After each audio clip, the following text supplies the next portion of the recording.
A 72-year-old combat medic, a pregnant woman bleeding out on his doorstep, a gunshot wound she won't explain, and the patch on her torn leather jacket, the mark of one of the most feared motorcycle brotherhoods in the American Southwest. She whispered 3 words before collapsing. "They're hunting me." By morning, 200 Harley engines would shake the mountain, and the man who saved her life would be staring down the barrel of a revolver held by the most dangerous biker president in Arizona, a man who believed Silas Granger had murdered his wife. This story will break you apart before it puts you back together. Stay until the very end. Hit that like button right now, drop a comment telling me what city you're watching from, and settle in, because this one goes deep. The storm arrived without warning.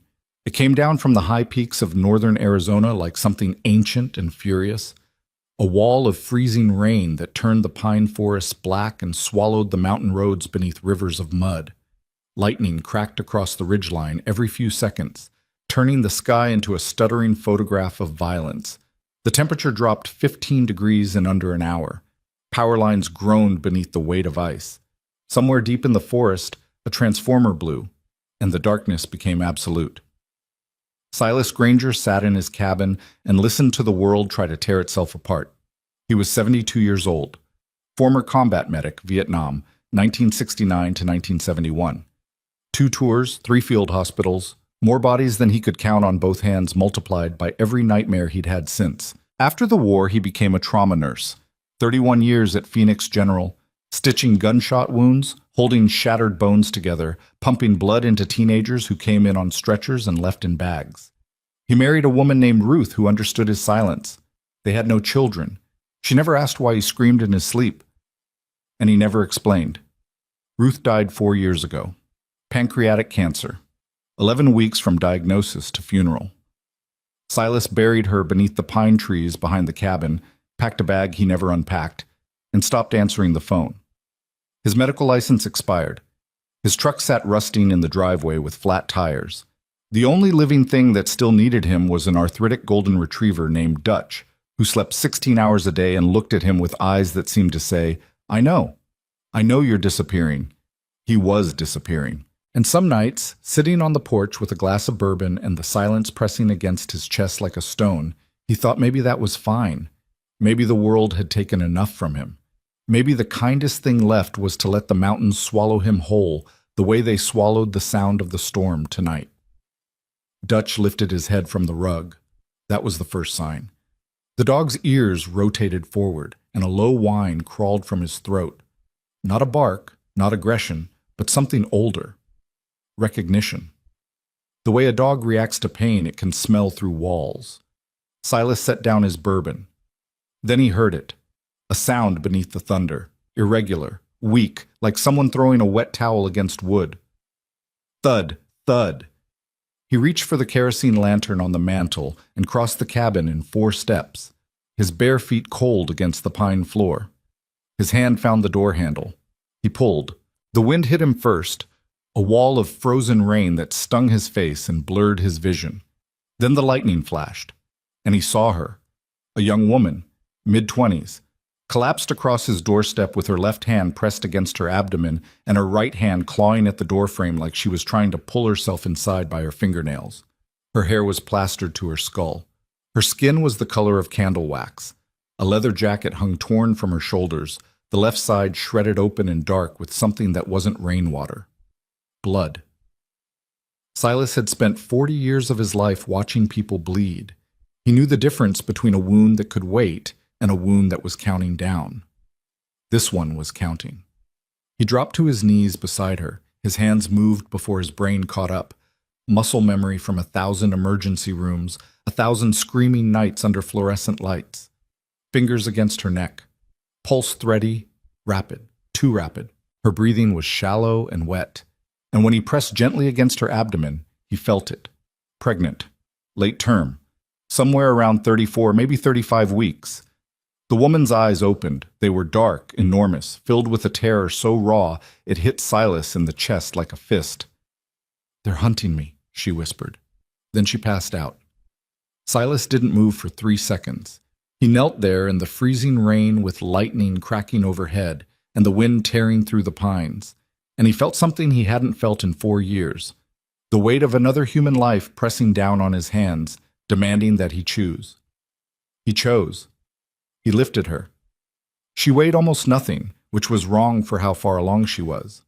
Malnourished, dehydrated. The blood loss was making her body shut down in stages. He carried her through the doorway and kicked the door shut with his heel, and the storm became muffled, and the cabin became an operating room. The dining table. He swept everything off it, plates, a newspaper, a coffee mug that shattered on the floor, and laid her down. Dutch circled the table once, whimpering, then retreated to the corner and watched with liquid brown eyes. Silas worked fast. Lantern light, a first aid kit that hadn't been opened in 2 years, scissors to cut the jacket away, clean towels, water boiling on the wood stove. His hands were steady. They always had been, even in the worst of it, even when the rest of him was falling apart inside. The wound was on her left side, just below the rib cage. Entry wound, small caliber, no exit. The bullet was still inside. Gunshot. He cleaned it, packed it, applied pressure. The bleeding slowed but didn't stop. She needed a hospital. She needed a surgeon. She needed things that were 60 miles away on roads that no longer existed beneath the mudslide. While he worked, he noticed the jacket. It was quality leather, heavy, custom stitched. And across the back, partially visible beneath the torn flap, was a patch. A black veil draped over a skull with a single rose clenched between its teeth. Below the image, stitched in silver thread that caught the lantern light, Black Veil Riders, MC. Silas stopped. He knew the name. Everyone in northern Arizona knew the name. The Black Veil Riders were the largest motorcycle brotherhood in the state, a sprawling network of chapters that stretched from Flagstaff to the border. They weren't the kind of club that showed up in newspaper headlines with words like arrested or indicted. They were something else, something harder to define. The kind of men who ran gun ranges and tow truck companies and tattoo parlors, who showed up at veterans' funerals uninvited and stood in the back row with their helmets pressed against their chests, who disappeared into the desert for days and came back quieter than when they left. Dangerous men, but not criminals in the way the world usually meant it. Silas had treated a few of them at Phoenix General years ago. Stab wounds, road rash, a broken jaw from a fight outside a roadhouse in Sedona. They never gave their real names. They never complained about pain, and they never, ever called the police. The woman on his table was wearing the jacket of a club member, not a hang-around, not a supporter, a patch. The kind of patch that meant she was connected to the inner circle, protected, claimed, belonging. And someone had shot her and left her bleeding on a mountain road in the worst storm Arizona had seen in a decade. The question wasn't who she was. The question was who was coming after her. Ivy woke screaming, not from pain, from memory. Her eyes flew open and she tried to sit up, and Silas had to press her shoulders down with both hands while she thrashed against the table. Easy, easy. You're safe. No, you have to. You're in my cabin. My name is Silas. You've been shot. I'm a medic. You need to stay still. Her breathing was ragged, tearing through her chest in bursts. Her hands found her stomach and pressed, and for one terrible second her face crumpled into something beyond terror. The face of a mother who wasn't sure her child was still alive. Then the baby kicked. Silas saw it. A small, visible ripple beneath her skin. Ivy's breath caught, and her eyes filled, and she pressed both hands flat against her belly and held them there, trembling. Still moving, Silas said quietly. Strong heartbeat from what I can feel, but you've lost blood, and that bullet's still in you, and we're not getting off this mountain tonight. Ivy stared at the ceiling. Tears ran sideways into her hair. How far along are you? 35 weeks? When did you eat last? Silence. When, Ivy? Yesterday, maybe the day before. Silas turned to the stove and set a pot of broth heating. He pulled a blanket from the closet and covered her legs. When he came back to the table, she was watching him with an expression he recognized. The look of someone who had stopped trusting the world so long ago that kindness felt like a trap. Why are you helping me? She asked. He didn't answer right away. He checked the bandage on her side. The bleeding had slowed to a seep. Because you knocked on my door, he said. It wasn't poetry. It wasn't profound.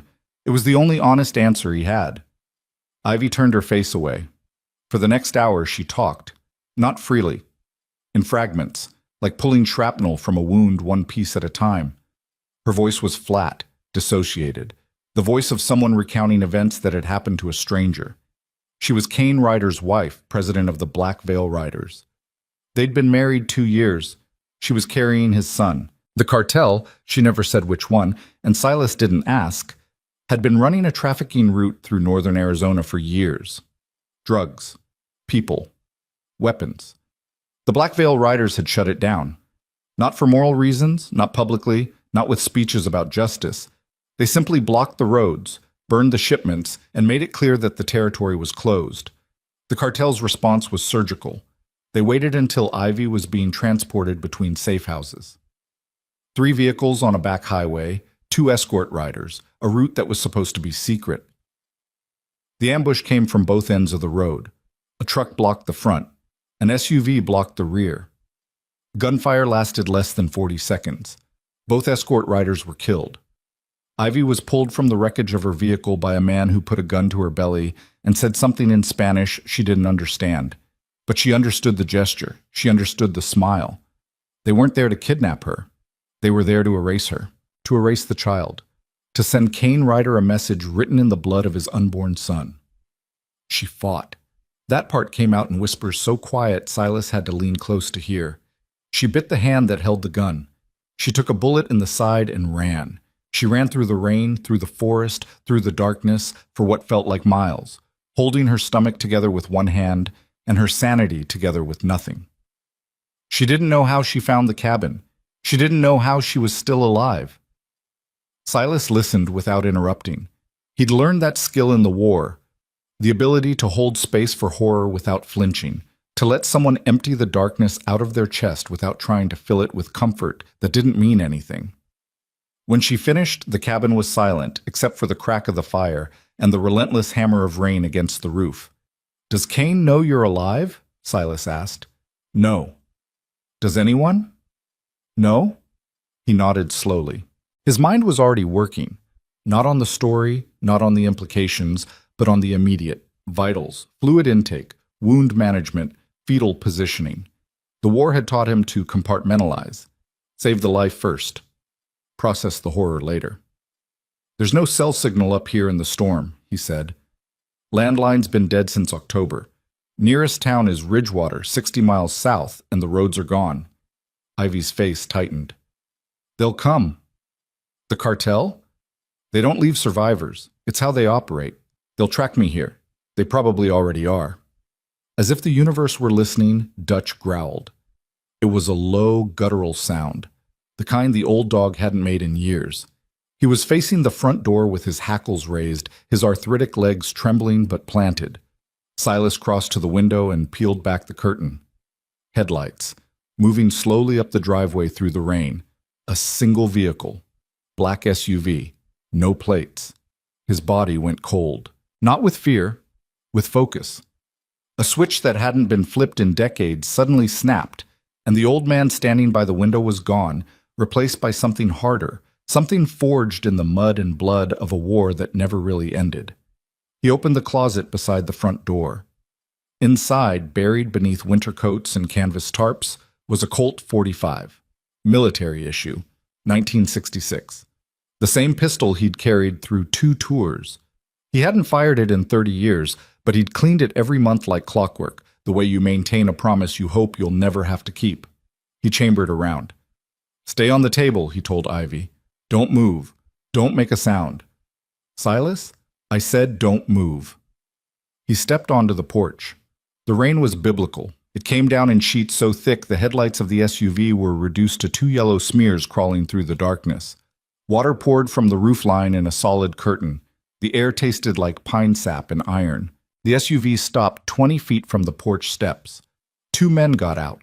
They were young, late 20s, built lean, with the coiled energy of people who were paid to hurt others. One wore a rain-soaked tactical vest.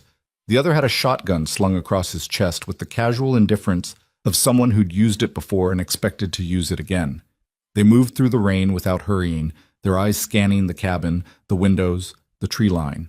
The one with the tactical vest spoke first. His English was clean, almost accent-free. "Evening, old man. We're looking for someone." Silas stood in the doorway with his arms crossed and the Colt hidden behind his right hip. The lantern light from inside cast his shadow long across the porch. "No one up here but me and my dog. A woman, young, pregnant, might be injured. Haven't seen anyone. Roads are washed out. Nothing comes up this far in a storm like this." The second man, the one with the shotgun, took a step closer. His eyes were flat, professional.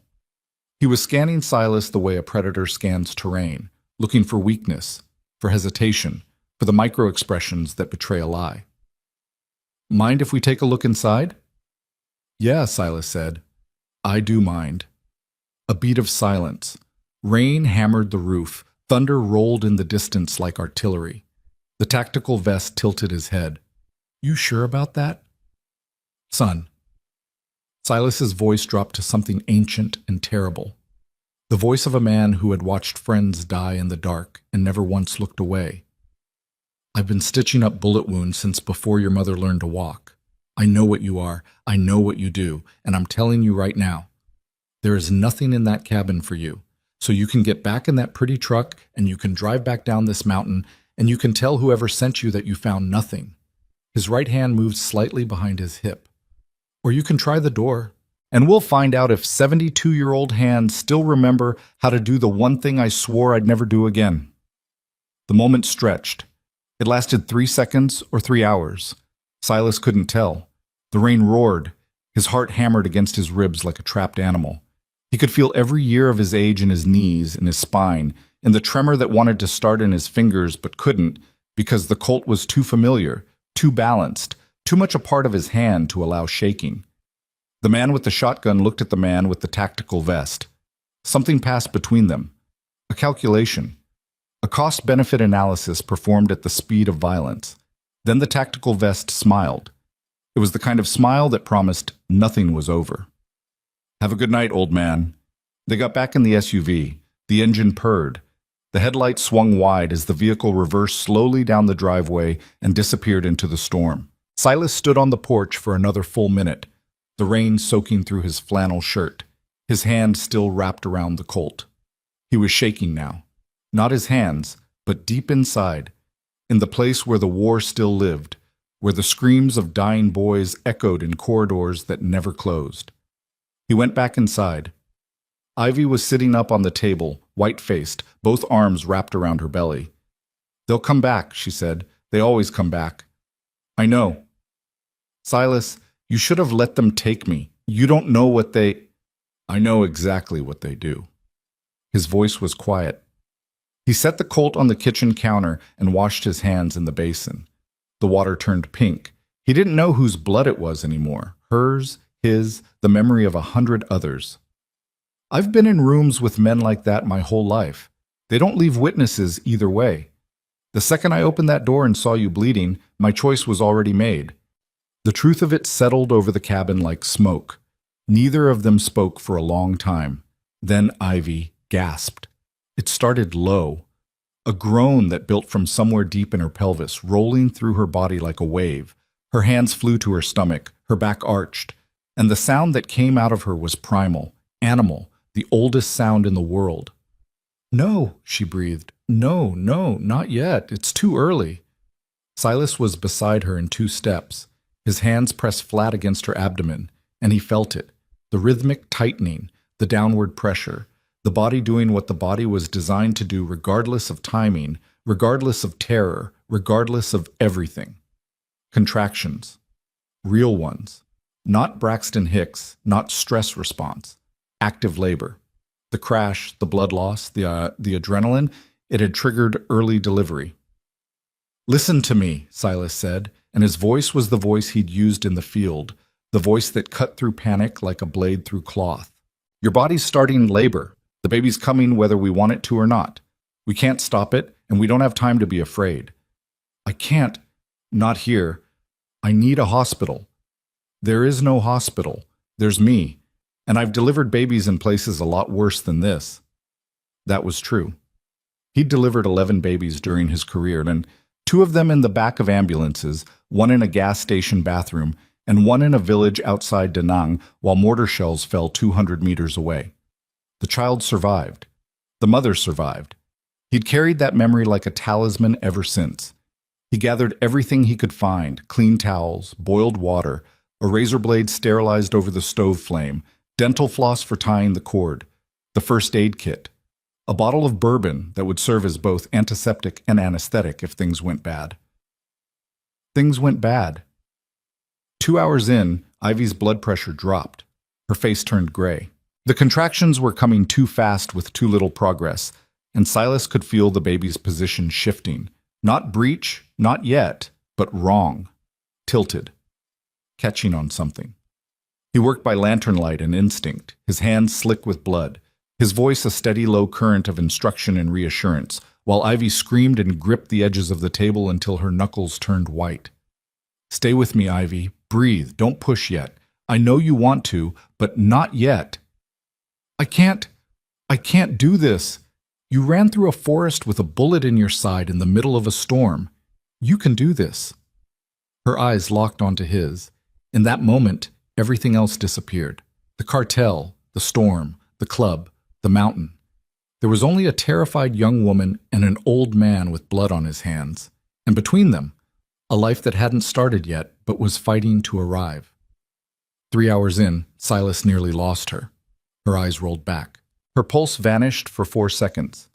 4 seconds that stretched into an eternity as Silas pressed his fingers against her carotid and felt nothing, then pressed again, then tilted her head and blew air into her lungs and pumped her chest with the heel of his palm, counting, counting, counting, the way he'd counted in the war, the way he'd counted when Ruth stopped breathing in that hospital bed, and he couldn't do a thing about it because sometimes the body just decides it's done.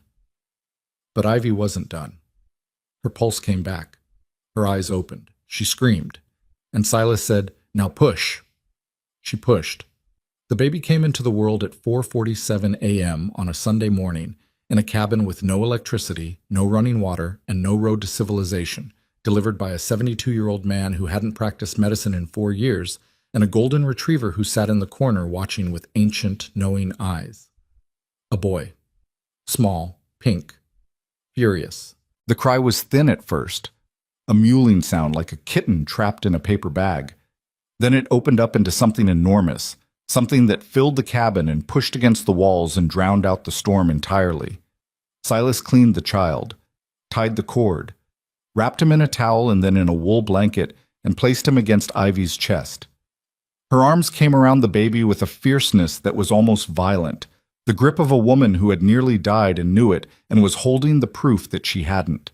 She was crying, laughing, shaking. Silas stepped back. His hands were trembling now, not from cold, from something else, something that cracked open inside his chest like a fault line he'd spent decades sealing shut. He leaned against the kitchen counter and pressed his palms flat against the wood and closed his eyes and breathed. Dutch came over and pressed his nose against Silas's hand. For one fragile, impossible moment, the cabin was peaceful. The fire crackled. The baby cried softly. Ivy whispered words Silas couldn't hear, words meant only for the child she'd nearly died to bring into the world. Then the storm began to clear. Gray light crept through the windows. The rain thinned to a drizzle. The mountains emerged from the darkness like ancient ghosts, their peaks white with fresh snow, their forests dripping and silent. And in that silence, Silas heard something. Distant, low. A vibration more felt than heard rolling through the ground beneath his feet, like the first tremor of an earthquake. He crossed to the window. The sound grew. It separated into layers. Bass rumble, mechanical thunder, the rhythmic percussion of cylinder engines firing in sequence. Hundreds of them, so many that the trees along the driveway began to shake, dropping water from their branches in silver cascades. Through the morning fog, headlights appeared. Not 1, not 10, not 50. Hundreds. Chrome headlights cutting through the mist like the eyes of wolves, stretching back down the mountain road as far as Silas could see. The sound was deafening now, a wall of engine noise that rattled the windows and shook dust from the ceiling beams and made Dutch howl once, long and mournful, before falling silent. They filled the clearing around the cabin, row after row of Harley-Davidsons, their engines idling in a unified growl that vibrated through Silas's bones. Men in black leather climbed off their bikes and stood in formation, silent, stone-faced, breath rising in white clouds in the freezing morning air. Silas had seen armies before. This was an army. And at the center, stepping off a matte black road king with a face carved from granite and grief, was a man Silas had never met but recognized instantly from the way every other man in the clearing shifted to face him, the way the silence deepened, the way the fog itself seemed to part. Kane Ryder, president of the Black Veil Riders, Ivy's husband. He was tall, 6'3", maybe 6'4", with shoulders built for carrying weight that had nothing to do with muscle. A scar ran from his left temple to his jaw, faded white against skin that hadn't seen enough sleep in years. His eyes were the color of gunmetal, and they were empty in a way that Silas recognized from the mirror. The eyes of a man who had already decided someone was going to die. Two bikers dragged a body forward and threw it into the mud at the base of the porch steps. A man, one of the cartel gunmen, beaten so badly his face was barely recognizable. He was alive, but barely. Blood bubbled from his lips with every breath. Kane Ryder stepped over him without looking down. He walked up the porch steps. Each boot fell like a hammer strike against the wood. He stopped 3 feet from Silas and pulled a revolver from inside his jacket and aimed it directly at the old man's forehead. Behind him, 200 men waited in absolute silence. The beaten cartel gunman groaned from the mud. His voice was broken, slurred, desperate. "That's him. That's the one. He took her off the road. He killed her." Kane's finger tightened on the trigger. His eyes never moved from Silas's face. And Silas Granger, 72 years old, covered in blood, exhausted beyond anything he'd felt since the war, looked into the barrel of that revolver and did not flinch. "If I wanted her dead," he said, "I wouldn't have spent all night saving her." The silence that followed was the loudest sound Silas had ever heard. Kane Ryder's jaw clenched, his hand trembled, not from weakness, but from the war inside him, the collision of rage and hope and terror that was tearing him apart from the inside. Then, from somewhere deep inside the cabin, a sound rose through the stillness, a baby crying. Kane's eyes changed. The emptiness shattered. Something flooded in behind it. Something raw, something desperate, something human. And the revolver dropped an inch, then another inch. Then his hand fell to his side, and the weapon hung loose in his grip like a forgotten thing, and Kane Ryder stood on that porch with 200 armed men behind him and his dead wife's blood still haunting every thought in his skull, and he heard his child cry for the first time. He pushed past Silas without a word. He stepped through the doorway, and what he found inside that cabin would change everything. Not just for him, not just for the Black Veil Riders, but for every person standing in that freezing clearing who had come prepared to wage a war they no longer needed to fight. But the war was far from over. Because 3 miles down the mountain, parked in the tree line where the fog was thickest, a second convoy sat waiting, engines off, lights dark, radio frequencies open. And the voice that crackled through the static didn't belong to a biker. It belonged to someone far more dangerous, someone who had paid for Ivy Mercer's death, and who didn't accept refunds. Kane Ryder stepped through the doorway, and the world behind him ceased to exist. The cabin smelled like blood and wood smoke and something else, something warm and alive that didn't belong in a place this broken. Lantern light painted the walls in amber and shadow. The floor was stained dark where Ivy had bled through the night. Surgical clamps lay scattered across the kitchen counter beside whiskey glasses and a kerosene lamp that had burned down to its last inch of wick. And there, on the couch beside the dying fire, wrapped in wool blankets that were soaked through with sweat and blood and exhaustion, was Ivy Mercer, alive, holding a baby against her chest. Kane stopped in the middle of the room. His boots left mud prints on the pine floor. The revolver hung forgotten at his side. His mouth opened, but nothing came out. No words, no sound, nothing. Every muscle in his body locked, and for 3 full seconds, the most feared man in Arizona stood paralyzed by something no amount of violence had ever prepared him to feel. Ivy looked up. Her face was gray. Her lips were cracked. Dark circles carved half moons beneath her eyes, and the bandage on her left side was spotted with fresh red. She looked like she'd crawled through a war zone and come out the other end holding the only thing that mattered. "Kane," she whispered. His legs gave out. Not slowly. Not with dignity. Kane Ryder. 6'3", 240 pounds of scar tissue and buried grief, dropped to his knees on the blood-stained floor beside the couch, like a building collapsing from the inside. The revolver clattered against the wood. His hands reached for her face, then stopped, trembling, as if he was afraid she would dissolve at his touch. "They told me you were dead." His voice cracked down the center. "They brought me your jacket. There was so much blood on it, Ivy. They said, I know. I thought I lost you. I thought I lost both of you." The baby squirmed against Ivy's chest and made a sound, a small, frustrated cry that cut through the cabin like a blade. Kane's eyes dropped to the bundle in her arms, and whatever was left of the wall he'd built around himself shattered completely. He pressed his forehead against the edge of the couch. His shoulders shook. No sound came out, the kind of crying that happens when a man has spent so many years refusing to break that when it finally happens, the body doesn't remember how to do it properly. Outside, 200 bikers stood in the freezing morning air and listened to their president fall apart. Not one of them moved. Silas watched from the kitchen.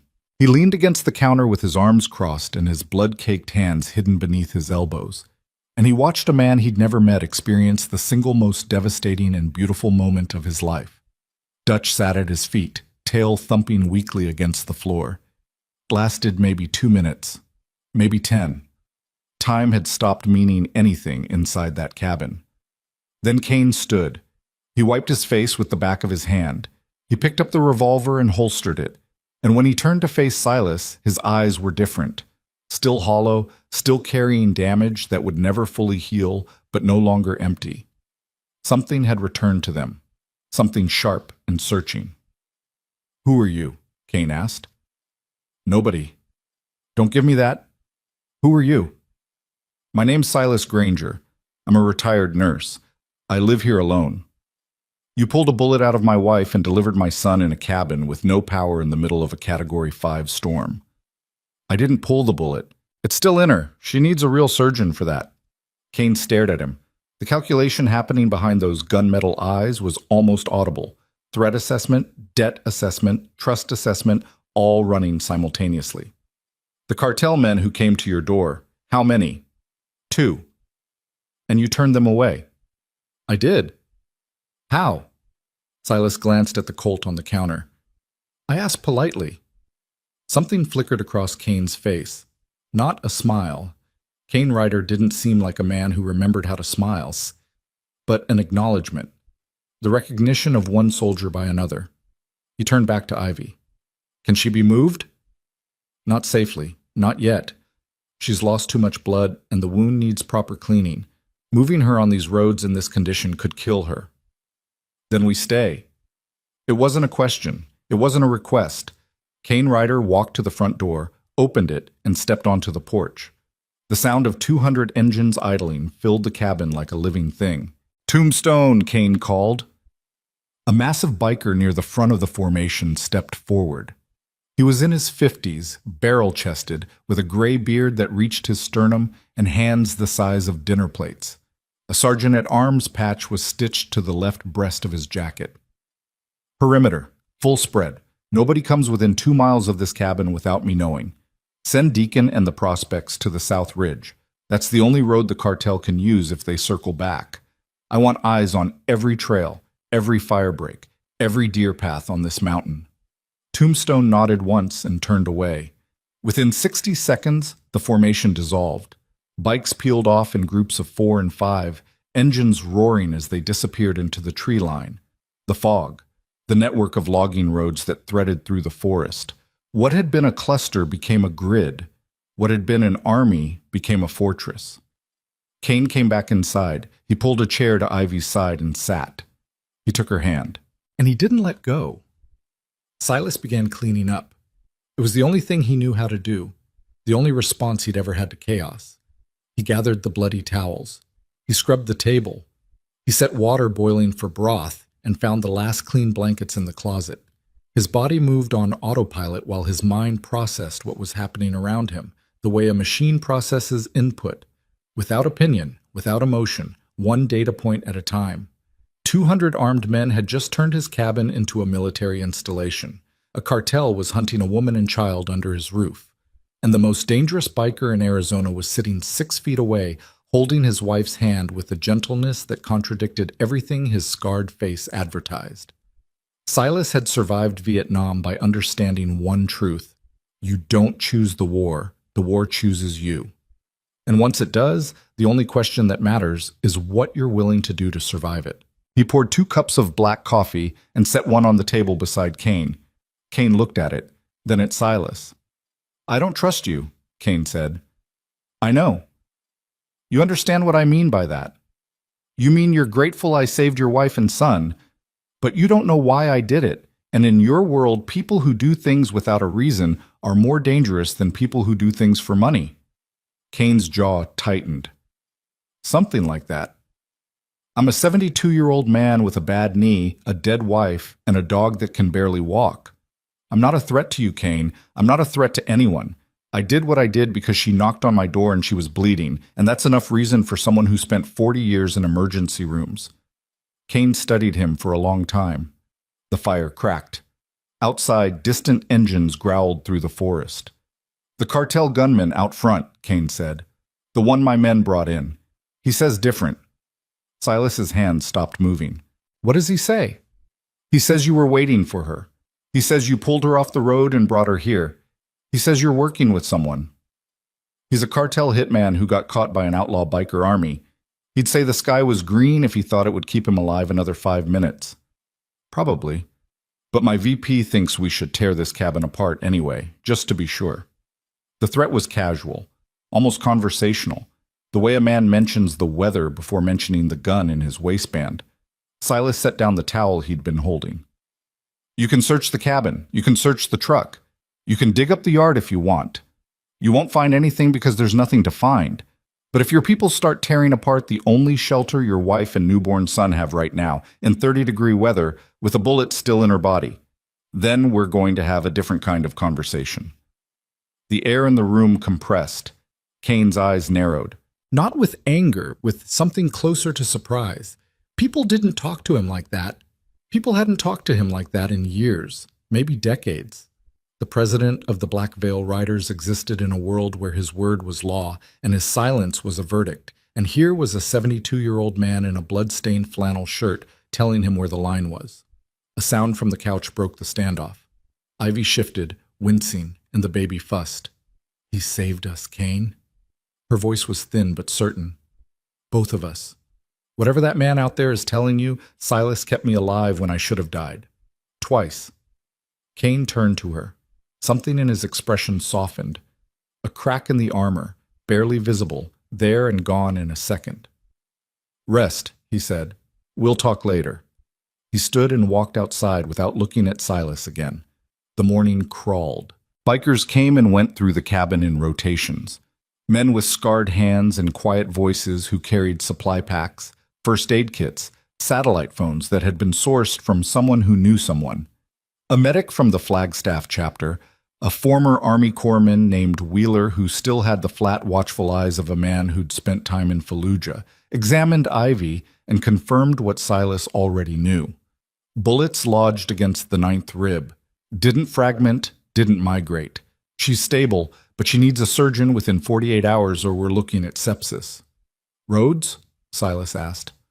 Washed out for 30 miles south. Could airlift her, but we'd need a clearing the fog will actually let a chopper into, and the cartel has people with shoulder-mounted hardware. So we wait.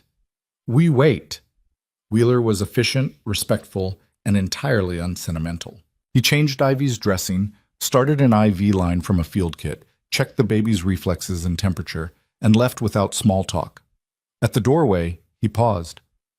You did good work, old man. Breach correction on a trauma patient with no equipment, no light, no backup.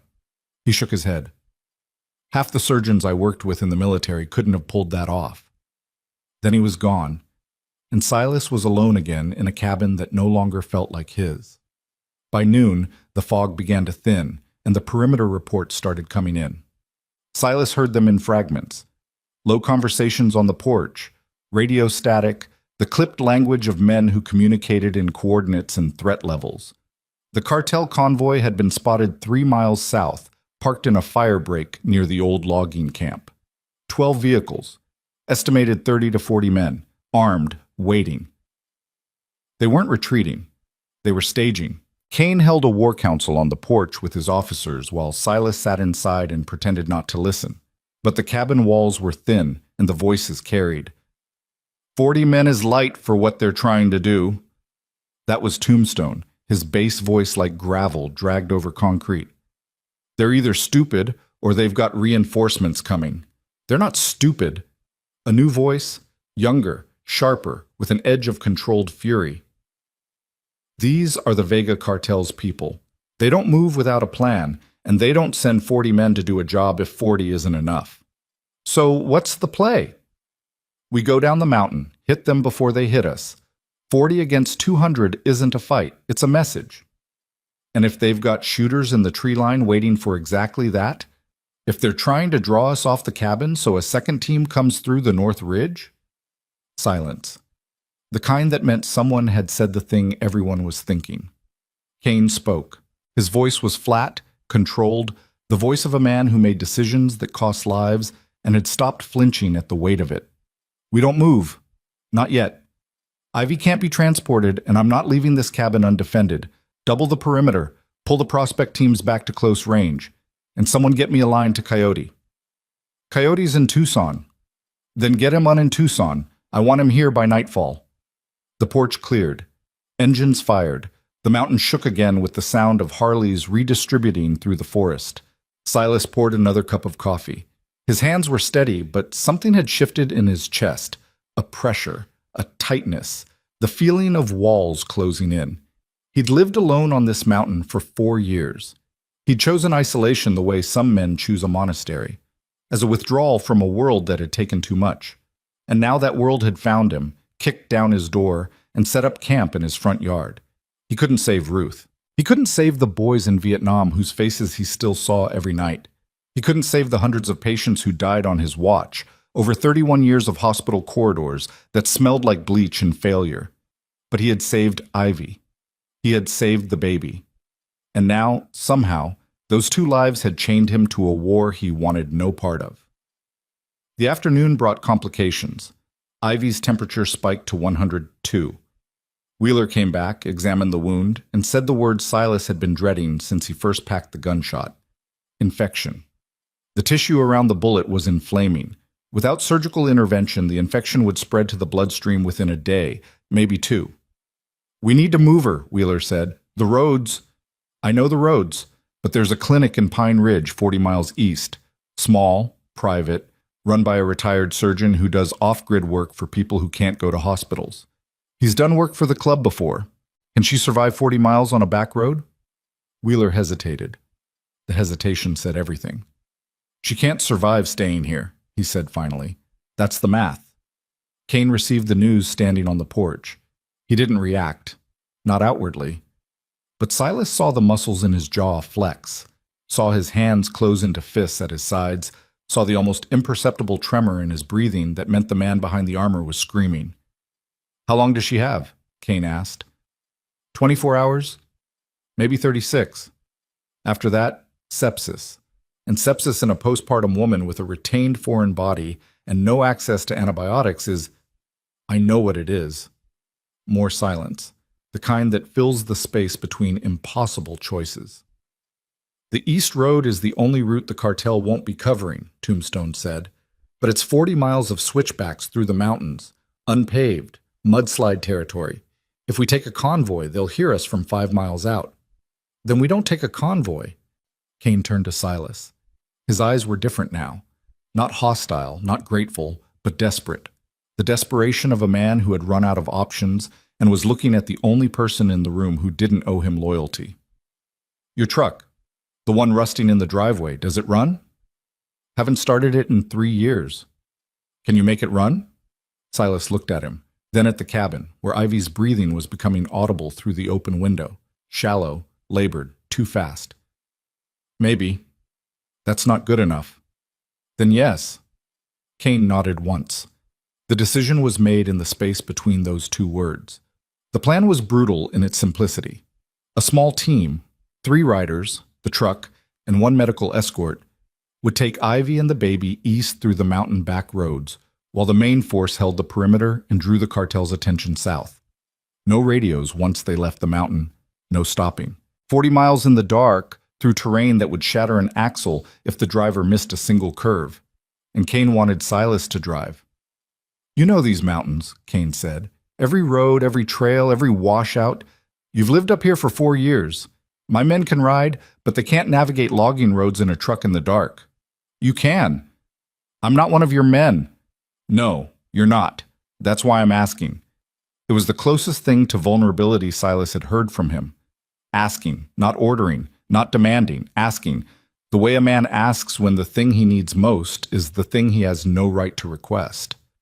Silas thought about Ruth, about the night she died, the way she looked at him from the hospital bed with eyes that were already leaving, already traveling somewhere he couldn't follow, and the last thing she said was, "Don't disappear, Silas. Promise me you won't disappear." He'd broken that promise the day he packed the truck and drove into the mountains and stopped answering the phone. "I'll need a battery," Silas said, "and a fuel line, and someone who knows how to bleed brakes." Kane turned to Tombstone. "Get it done." By sundown, the truck was running. It sounded terrible, for a rattling, coughing, reluctant resurrection. But it was moving, and the tires held air, and the headlights cut through the gathering dusk like 2 dim, defiant eyes. Silas stood beside the truck and looked at the mountain he'd called home for 4 years. The pines were black against a sky that was turning violet. The last light of day caught the snow on the high peaks and turned it gold. Somewhere in the trees, a biker was smoking a cigarette, the tip glowing orange in the darkness. He went inside to get his coat. Ivy was awake. Barely. The fever made her skin hot to the touch, and her eyes were glassy, but she saw Silas and reached for his hand. "Thank you," she whispered, "for everything." "Save it. We're not done yet." The baby was asleep in a makeshift carrier, a padded crate lined with wool blankets that Wheeler had assembled from cabin supplies. Silas checked the child's breathing, the warmth of his skin, the color of his fingernails. Everything looked stable. For now. Kane carried Ivy to the truck himself. He moved with a care that seemed physically impossible for someone his size, cradling her against his chest the way you carry something irreplaceable, something you'd burn the world to protect.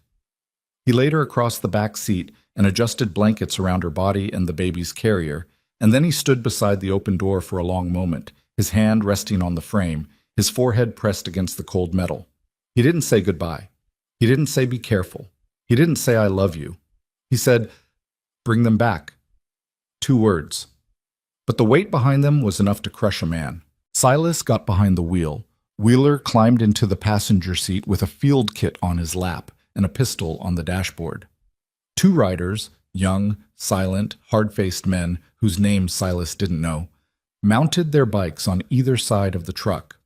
The convoy pulled out at 7:14 p.m. The mountain swallowed them within seconds. The road was worse than Silas remembered.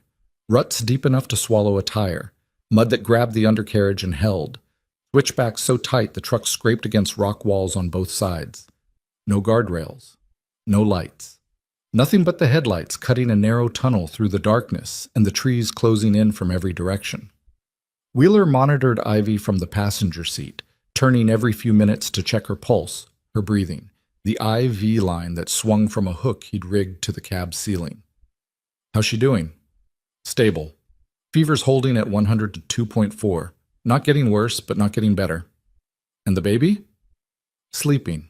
He's tougher than he looks. He'd have to be.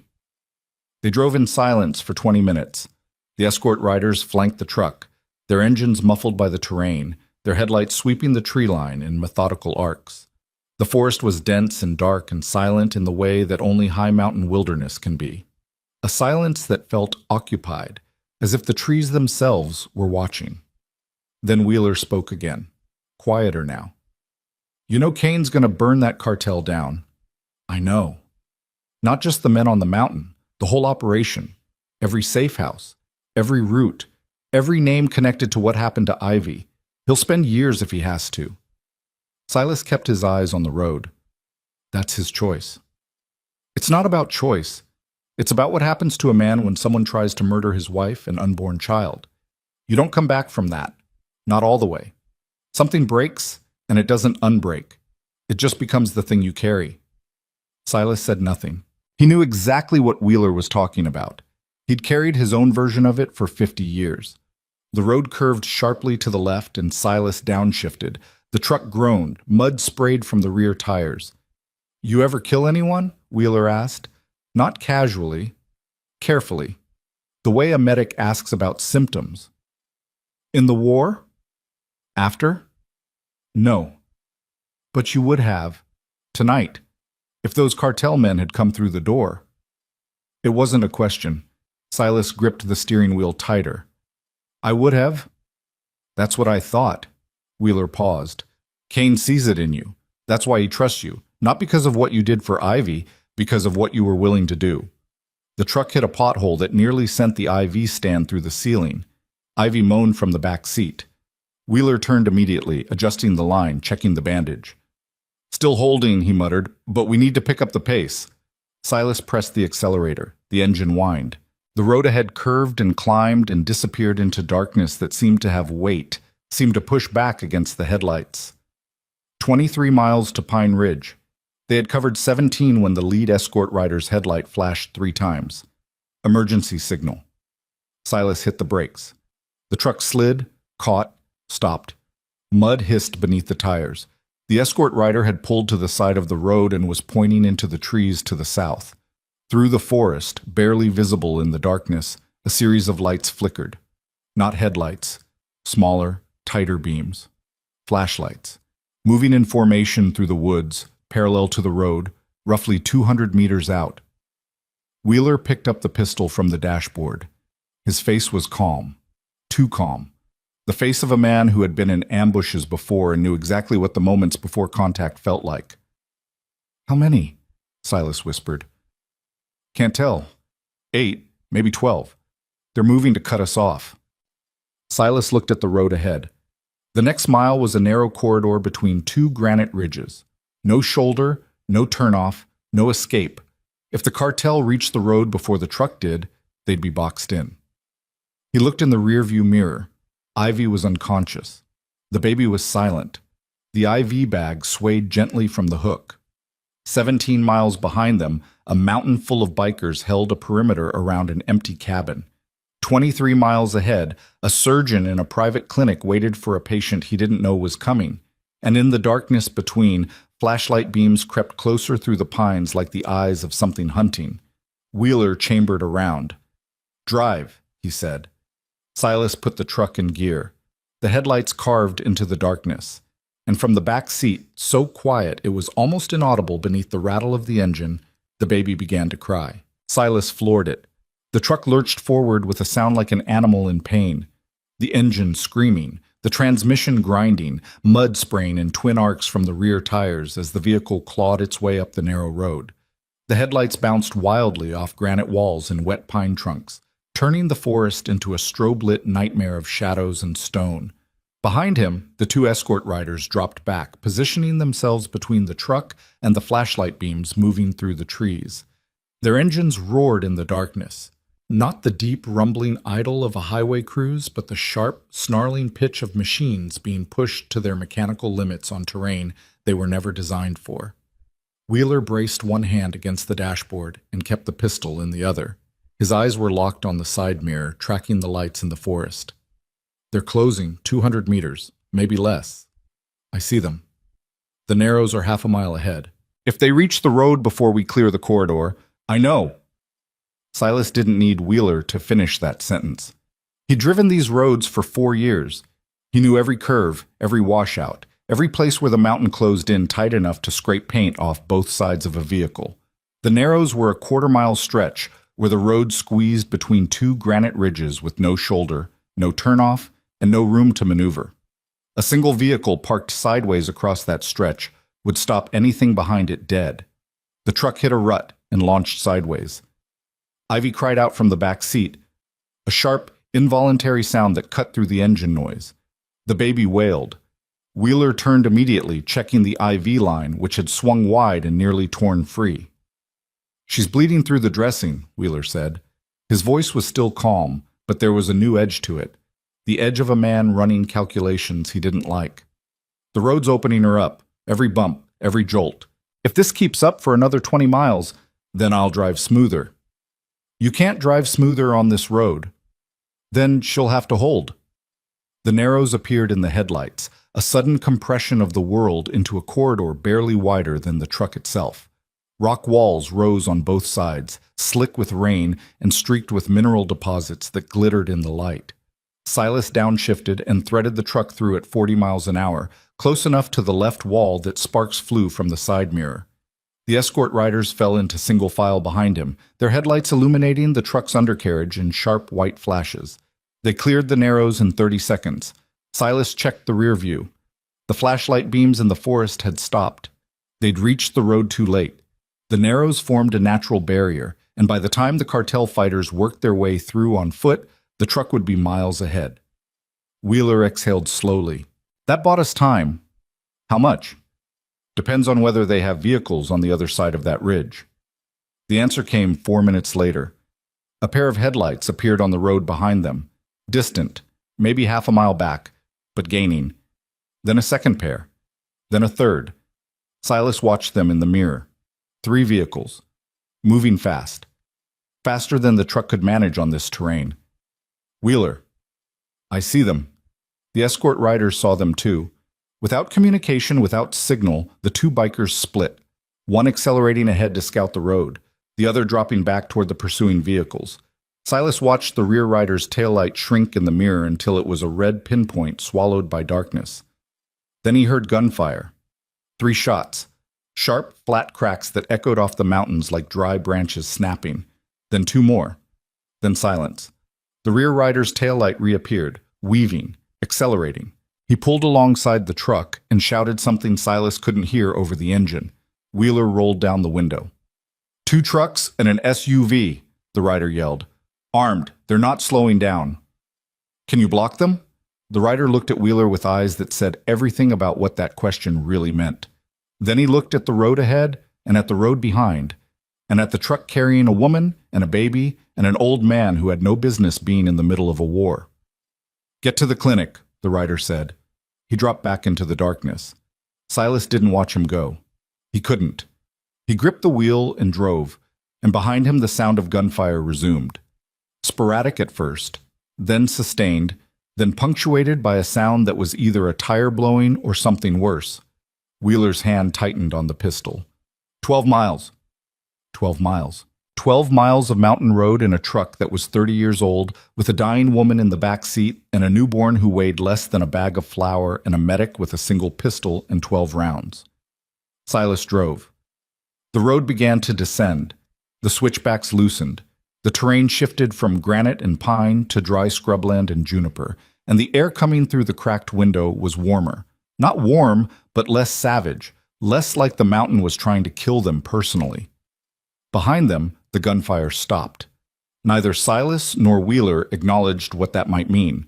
At mile 31, the lead escort rider reappeared from a side trail and pulled alongside the truck.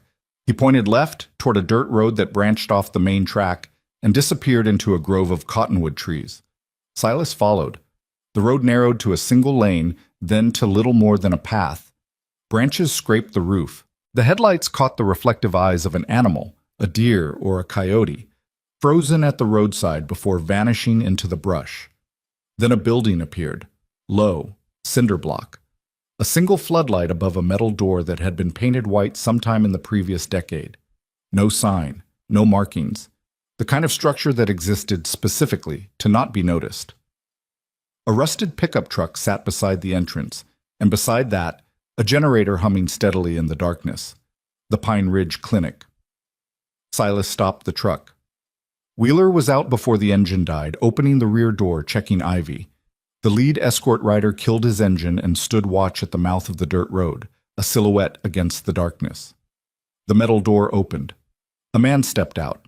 He was small, 5'6", maybe 5'7", with silver hair and the kind of wire-rimmed glasses that belonged in a university lecture hall, not a cinder block building in the middle of the Arizona backcountry. He wore surgical scrubs beneath a canvas jacket and carried himself with the unhurried confidence of someone who had operated on enough bodies to stop being impressed by urgency. "Wheeler," he said. "Doc Harlan." "What have you got?" "Gunshot wound, left lateral abdomen, retained projectile against the 9th rib. Postpartum, approximately 16 hours. Active infection, fever 102, rising. She needs the bullet out and IV antibiotics, and she needed them 6 hours ago." Harlan looked past Wheeler to the truck. His expression didn't change, but something shifted in his posture, a settling, a centering, the way a surgeon becomes a surgeon in the seconds before the first incision. "Bring her in." They carried Ivy inside. The clinic was small, 2 rooms separated by a plastic curtain. The front room held a desk, a filing cabinet, and a refrigerator that hummed in harmony with the generator outside. The back room was the operating space. A steel table beneath a surgical light, a rolling cart stacked with instruments, an anesthesia setup that looked 20 years old but meticulously maintained. Harlan worked fast. He didn't ask unnecessary questions. He checked Ivy's vitals, examined the wound, started a second IV line with antibiotics, and prepped the surgical tray with movements so practiced they looked choreographed. "She's going to need blood," he said without looking up. "What's her type?" Wheeler checked the tag on the field IV. "Oh, negative. I've got 2 units. Might need 3. He glanced at Silas. "You donating?" "I'm A positive. Useless. Wheeler? B negative." Harlan muttered something under his breath. "I'll make 2 work. Get the old man and the baby out of my operating room." Silas took the baby. He carried the child into the front room and sat in a plastic chair beneath a fluorescent light that buzzed and flickered like a dying insect. The baby was awake, eyes open, tiny fists clenched, making small sounds that were neither crying nor silence, but something in between. The restless, bewildered noises of a creature that had entered the world through violence and hadn't stopped moving since. Silas held him against his chest. The child's weight was almost nothing. 5 pounds, maybe 5.5. A whisper of a person. But the warmth of him, the heartbeat, the small damp breath against Silas's collarbone was heavier than anything he'd carried in years. He closed his eyes. For the first time in 4 years, he thought about the children he and Ruth never had. Not with regret, that was an old wound scarred over, but with a strange, hollow recognition. This is what it would have felt like, this weight, this terror, this feeling of holding something that the world was actively trying to destroy. The plastic curtain rustled. Wheeler came through, pulling off surgical gloves. Harlan's got her open, bullets in a tricky spot, wrapped in scar tissue from the entry trauma. He says 90 minutes, maybe 2 hours. Will she make it? Wheeler sat in the other plastic chair. He rubbed his face with both hands. Harlan's the best I've ever worked with. If anyone can pull that bullet clean, it's him. That's not what I asked. I know. Wheeler stared at the floor. She's strong. The blood loss is bad, but her vitals stabilized once we got the antibiotics running. The baby's healthy, which means her body prioritized the right things. She's got a shot. A real one. Silas nodded. The baby shifted against his chest, and he adjusted his grip. Careful, gentle, the hands of a man who had held 1,000 fragile things and broken none of them. Wheeler leaned back. He pulled a pack of cigarettes from his jacket, looked at the baby, and put them away. I lost the rear escort, Wheeler said quietly. Miller, 26 years old. Prospect for 8 months. He dropped back to buy us time, and he bought it. The fluorescent light buzzed. He knew what he was doing, Wheeler continued. They all know. Every man who patches in knows that the cut comes with a price, and sometimes the price is everything. But knowing it and watching it happen are 2 different things. Yeah, Silas said. They are. The next hour passed in a silence broken only by the generator's hum, the baby's intermittent fussing, and the muffled sounds of surgery behind the curtain. The escort rider outside hadn't moved. Silas could see his shadow through the window, standing beside his bike like a statue carved from leather and exhaust fumes. At 11:47 p.m., the satellite phone Wheeler had brought from the mountain buzzed. Wheeler answered, listened. His face didn't change. It hardened, which was worse. It became stone. The kind of face that forms when the information coming through the earpiece is the kind that rewrites everything. Copy, he said. Copy. We hold here. He hung up. Silas waited. Wheeler didn't speak for a long time. He sat with the dead phone in his hand and stared at it like it was a weapon that had just gone off in his grip. What happened? Silas asked. The mountain. Kane held the perimeter all night. The cartel probed twice from the south but pulled back both times. Standard harassment, testing response times, mapping positions. Kane figured they were waiting for dawn. And? They weren't waiting for dawn. They were waiting for the perimeter to thin. When Kane sent us east with the truck, he pulled 6 men off the south line to escort us to the logging road. 6 men, that's all. But it opened a gap. Silas's stomach dropped. He felt it physically, a cold weight settling into his abdomen like a stone sinking through water. The cartel hit the gap at 10 p.m. Not from the south, from the west. A second team, 12 men. They came through the drainage canal on the backside of the mountain, the one that feeds into the reservoir. No one was covering it because it's underwater 6 months out of the year, but after the storm, the water dropped enough to walk through. How many casualties? Wheeler's jaw worked. 2 of ours, 7 of theirs. Kane's men held the line, pushed them back, but that's not the problem. Then what is? Wheeler stood. He walked to the window, looked out at the darkness, and spoke with his back to Silas. During the firefight, one of the cartel soldiers was captured. Young guy, low level, scared enough to talk. Tombstone interrogated him on the porch of your cabin while the shooting was still going on. Wheeler turned around. The fluorescent light caught his face, and Silas saw something there he recognized. The expression of a man who had just discovered the ground beneath him was hollow. The cartel didn't find Ivy's convoy by accident. The route was supposed to be secret. 3 vehicles, 2 escort riders, a path that only 5 people in the entire club knew about. 5. Kane, Tombstone, the 2 riders, and 1 other person. The room went cold. Someone inside the club gave them the route, Silas said. Wheeler nodded slowly. The captured soldier didn't know who. He said the information came through a broker, a middleman who's been feeding the Vega cartel intelligence on the Black Veil Riders for the last 18 months. Drop schedules, territory movements, safe house locations, everything. 18 months. The number hung in the air between them like a blade suspended by a thread. 18 months of someone inside Kane Ryder's inner circle feeding information to the people who had just tried to murder his wife and unborn child. Does Kane know? Silas asked. He knows. Tombstone called it in 20 minutes ago. How did he take it? Wheeler laughed, a short, hollow sound with no humor in it. How do you think? The man just found out someone in his family sold his wife to a cartel. He's not taking it. He's becoming it. The baby cried.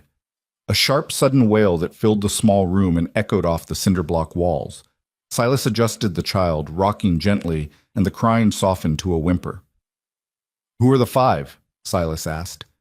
Kane, Tombstone, the 2 escort riders, both dead in the ambush, and the club's road captain, a man named Greer. Where's Greer? That's the problem. Greer was supposed to be at the mountain with the main force. He never showed. Kane sent 2 men to Greer's house in Flagstaff 3 hours ago. The house was empty, cleaned out. No clothes, no weapons, no electronics. He's gone. The pieces fell into place with the slow, sickening inevitability of a diagnosis. Greer, the road captain, the man responsible for planning routes, managing logistics, coordinating movements between chapters. The man who would have known every safe house, every supply line, every vulnerability in the club's infrastructure. The man who had planned the route that led Ivy's convoy directly into a cartel ambush. There's more, Wheeler said. Of course there was. There was always more. Silas had learned that in 40 years of emergency medicine, the first wound is never the last. You peel back one layer and find another beneath it, bleeding harder. The captured soldier said the broker, Greer or whoever, didn't just sell information, he sold a timeline. The cartel knew Ivy would be moved that night, on that road, at that time. But they also knew something else. They knew Kane would bring the full club to the mountain once he found out. They knew he'd set a perimeter. And they knew, this is the part that matters, they knew about the clinic. Silas stopped breathing. They know about Pine Ridge, Wheeler said. They know about Harlan. They know this is where the club sends people who can't go to hospitals. The captured soldier said the cartel's secondary objective, after killing Ivy, was to eliminate the clinic, remove the club's off-grid medical capability, burn it down. The fluorescent light buzzed, the generator hummed. Outside, the escort rider's shadow hadn't moved. How long do we have? Silas asked. The soldier didn't know. Could be hours, could be minutes. The team that chased us down the mountain, the 3 vehicles, they weren't just pursuing us. They were hurting us, pushing us toward the one place the cartel already had targeted. Silas looked at the plastic curtain separating them from the operating room where Harlan was 2 hours into surgery on a woman who couldn't be moved. He looked at the baby in his arms, 5 pounds of life that had survived a gunshot, a storm, a cabin delivery, a 40-mile mountain run, and a firefight, and was now sleeping against his chest with the absolute trust of someone who had no concept of how fragile the world really was. He looked at Wheeler. "We can't run," Silas said. "No." "She can't be moved mid-surgery." "No." "And the escort rider outside is one man with one weapon." "Yes." "So we hold." Wheeler picked up the pistol from the desk, checked the magazine. 11 rounds. He reached into his jacket and pulled out a second magazine. Full, 15 rounds. He set them both on the desk with the deliberate precision of a man arranging surgical instruments before an operation. 26 rounds, he said, plus whatever Cortez has on his bike, against a cartel team that's been planning this for 18 months. Silas stood. The baby stirred against his chest, and he carried the child behind the desk and laid him gently in an open filing cabinet drawer lined with a folded jacket. The baby's eyes opened for a moment, dark, enormous, unfocused, then closed again. Silas crossed to the door and opened it. The night air hit him like a wall, cold, sharp, scented with juniper and diesel, and the mineral smell of desert rock cooling after rain. Cortez, the escort rider, turned to look at him. "We've got a problem," Silas said. Cortez was young, mid-20s. He had the kind of face that would have been handsome if it hadn't been carved by years of something that went deeper than weather. He didn't speak. He listened. And when Silas finished explaining the betrayal, the cartel's knowledge of the clinic, the likelihood of an incoming attack, Cortez nodded once, walked to his bike, and began pulling weapons from the saddlebags. A sawed-off shotgun, a hunting knife, 2 boxes of shells, a road flare. He laid them on the ground beside the bike and looked at Silas with eyes that were steady and dark and completely without illusion. "How many of them?" Cortez asked. "Don't know. The 3 vehicles behind us had at least 8 to 10 men. Could be more coming. And there's 3 of us. 2.5.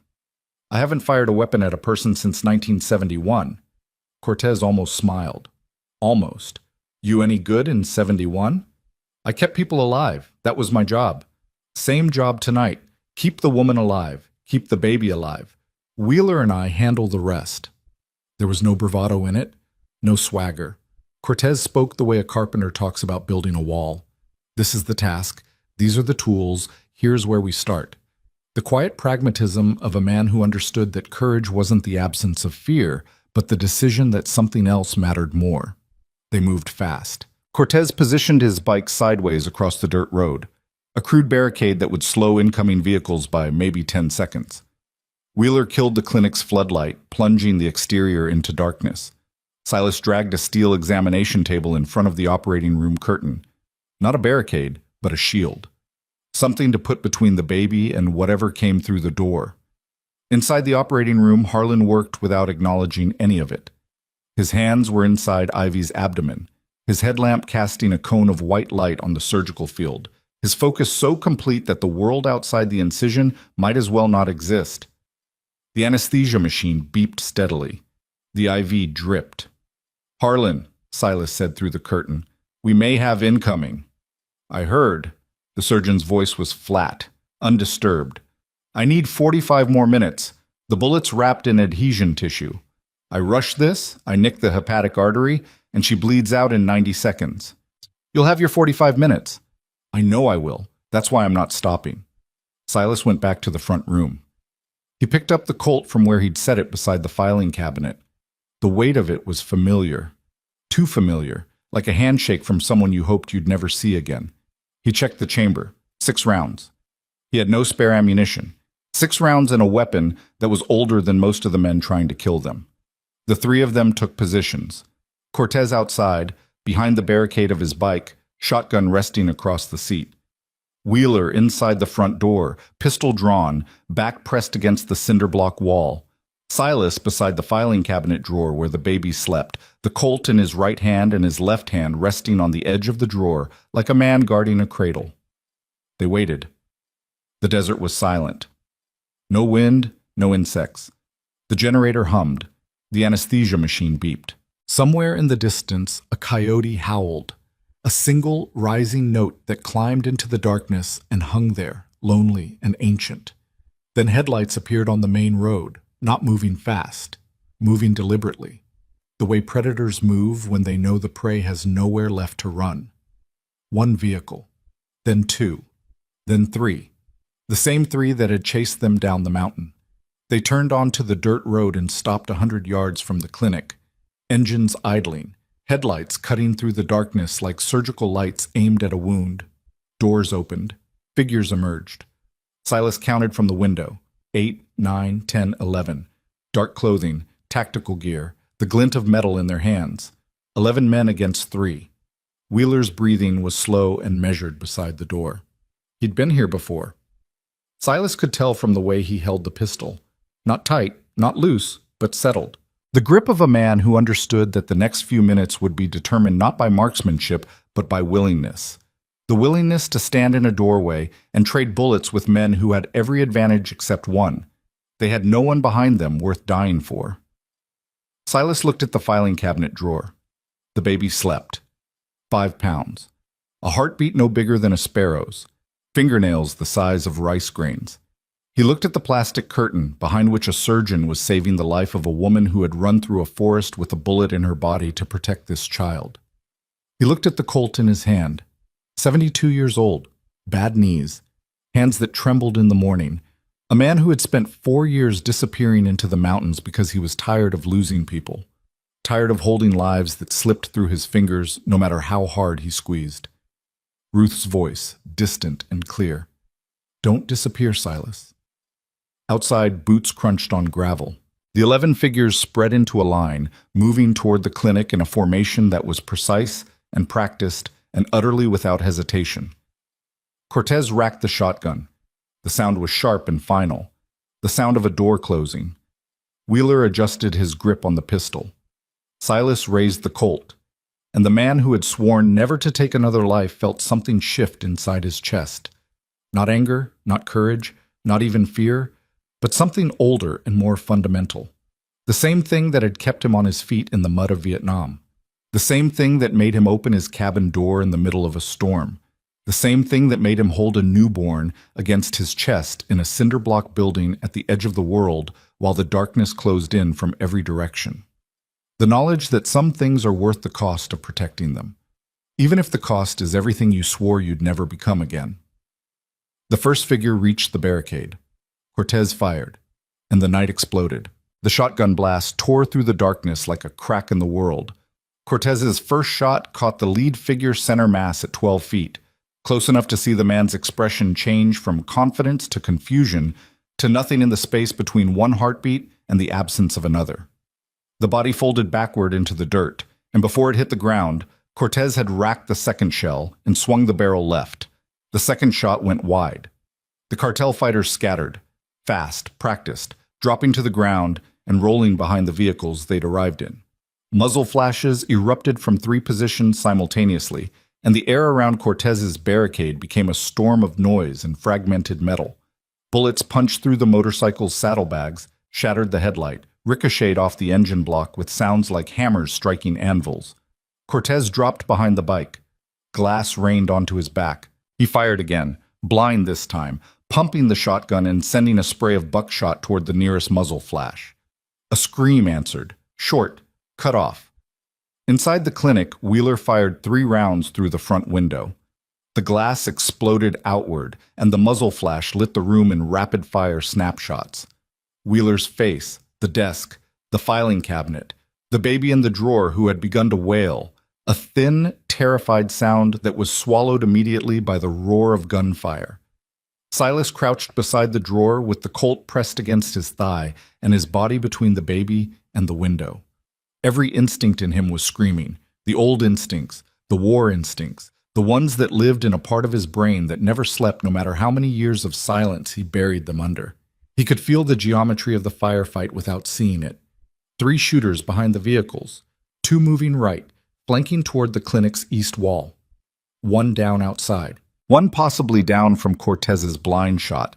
8 active, maybe 9. Wheeler fired twice more, then ducked below the windowsill as return fire stitched across the cinder block wall above his head, sending chunks of concrete into the room like shrapnel.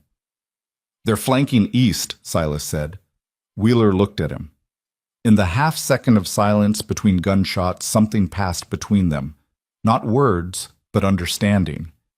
The old man wasn't guessing. He was reading the battle the way he'd read them 50 years ago. "How many?" "2, moving fast. They'll be at the side wall in 30 seconds. Wheeler ejected the spent magazine, slammed in the fresh one. 15 rounds. "I'll take the east. You hold the front. Wheeler, hold the front." He moved, low, fast, through the back of the front room and around the plastic curtain's edge, disappearing into the darkness of the hallway that ran along the clinic's east side. Silas heard his boots on the concrete floor, quick, deliberate steps, and then nothing. Silas was alone. The baby was crying. The gunfire outside had become sporadic. Cortez exchanging shots with the fighters behind the vehicles, conserving ammunition, buying seconds. Through the shattered window, Silas could see muzzle flashes blooming in the darkness like lethal flowers. He raised the Colt. The front door was closed, but not locked. A steel door, but old. The hinges were rusted. 1 solid kick would open it. 6 rounds. A shadow moved past the window, fast, hunched, heading for the door. Silas tracked it with the Colt's barrel, and when the shadow paused, silhouetted for half a second against the distant headlights of the cartel vehicles, he fired. The recoil hammered up his arm and into his shoulder.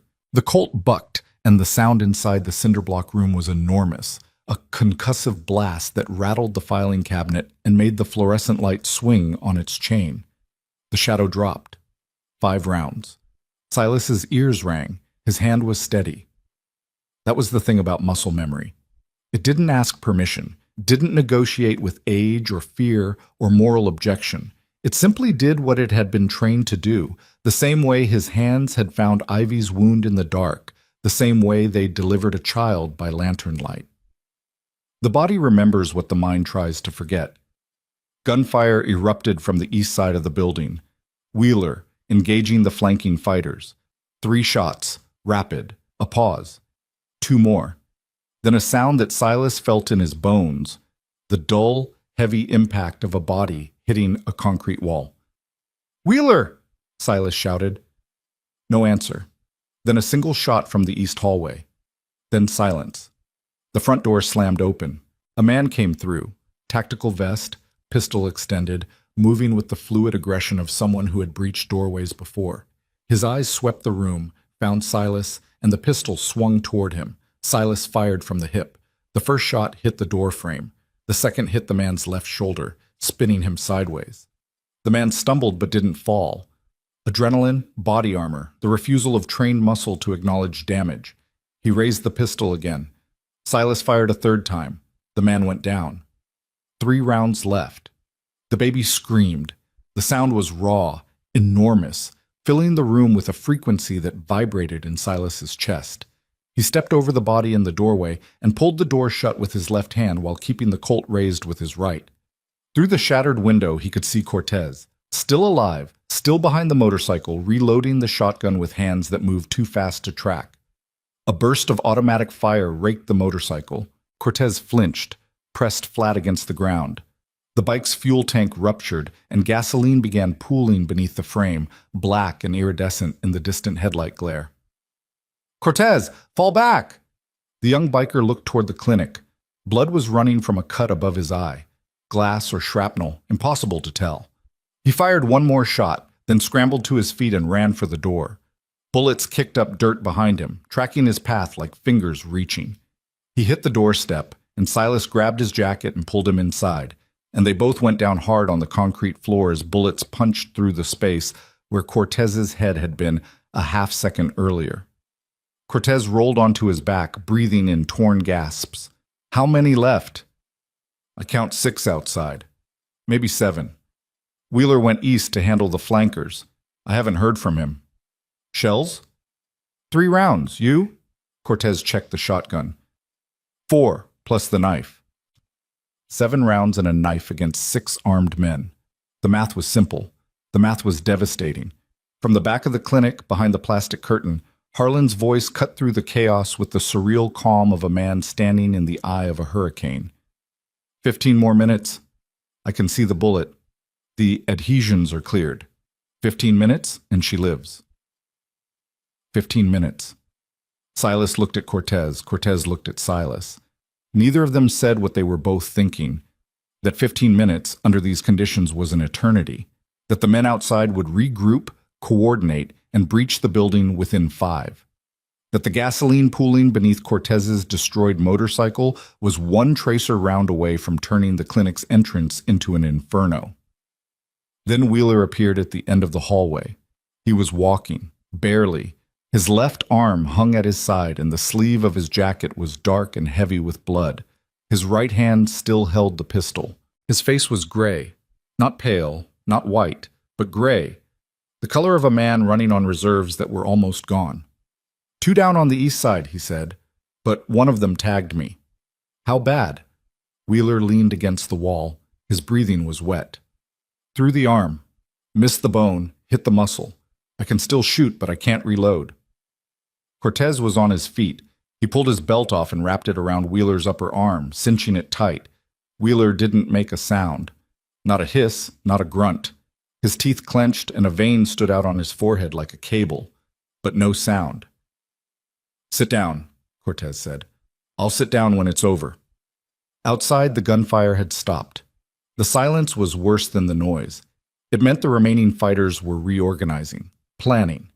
They knew the clinic's layout now. They knew where the defenders were positioned, how many weapons they had, what the response time was.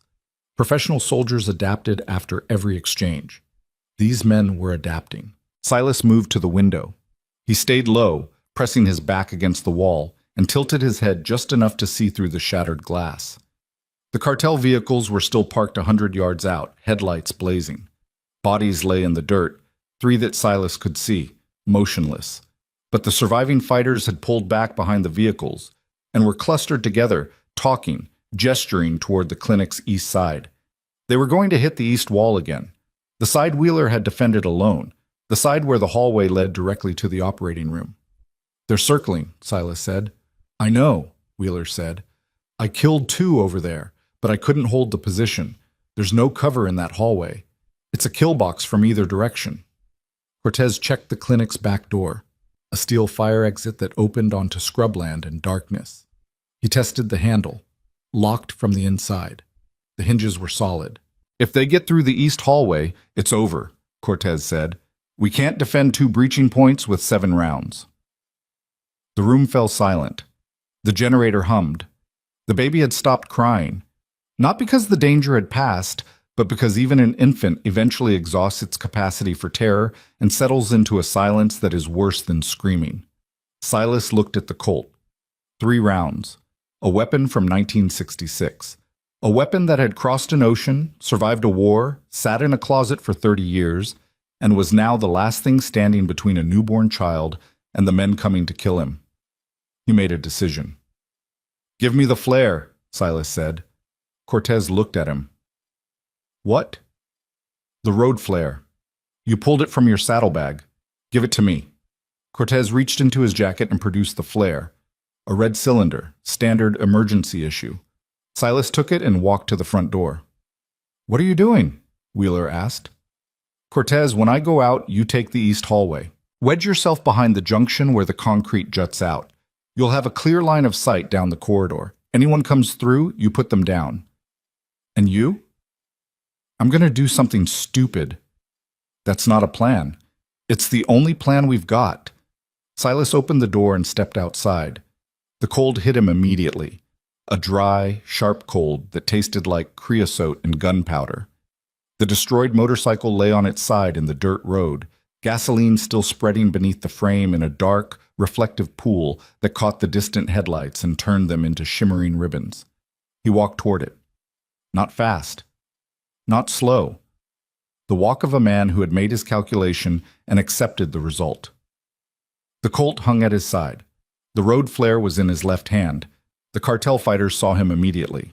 He could feel their eyes, the sudden alertness, the weapons coming up, the confusion of watching a 72-year-old man walk into an open field toward a puddle of gasoline like he was taking a morning stroll.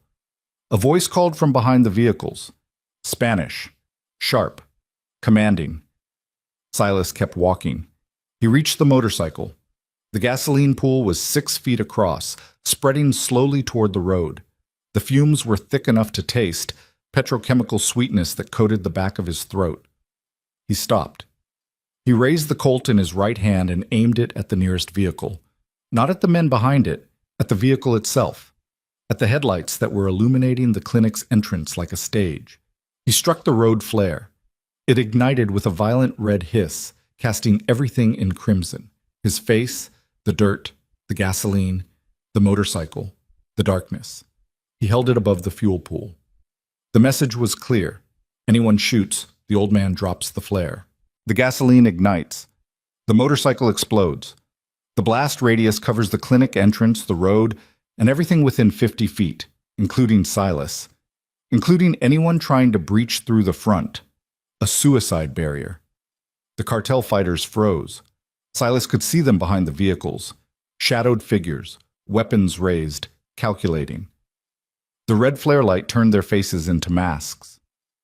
I know you can hear me, Silas said. His voice was steady. The voice of a man standing on the edge of a cliff who had already decided not to step back. I'm going to say this once. There is a surgeon in that building saving a woman's life. He needs 15 minutes.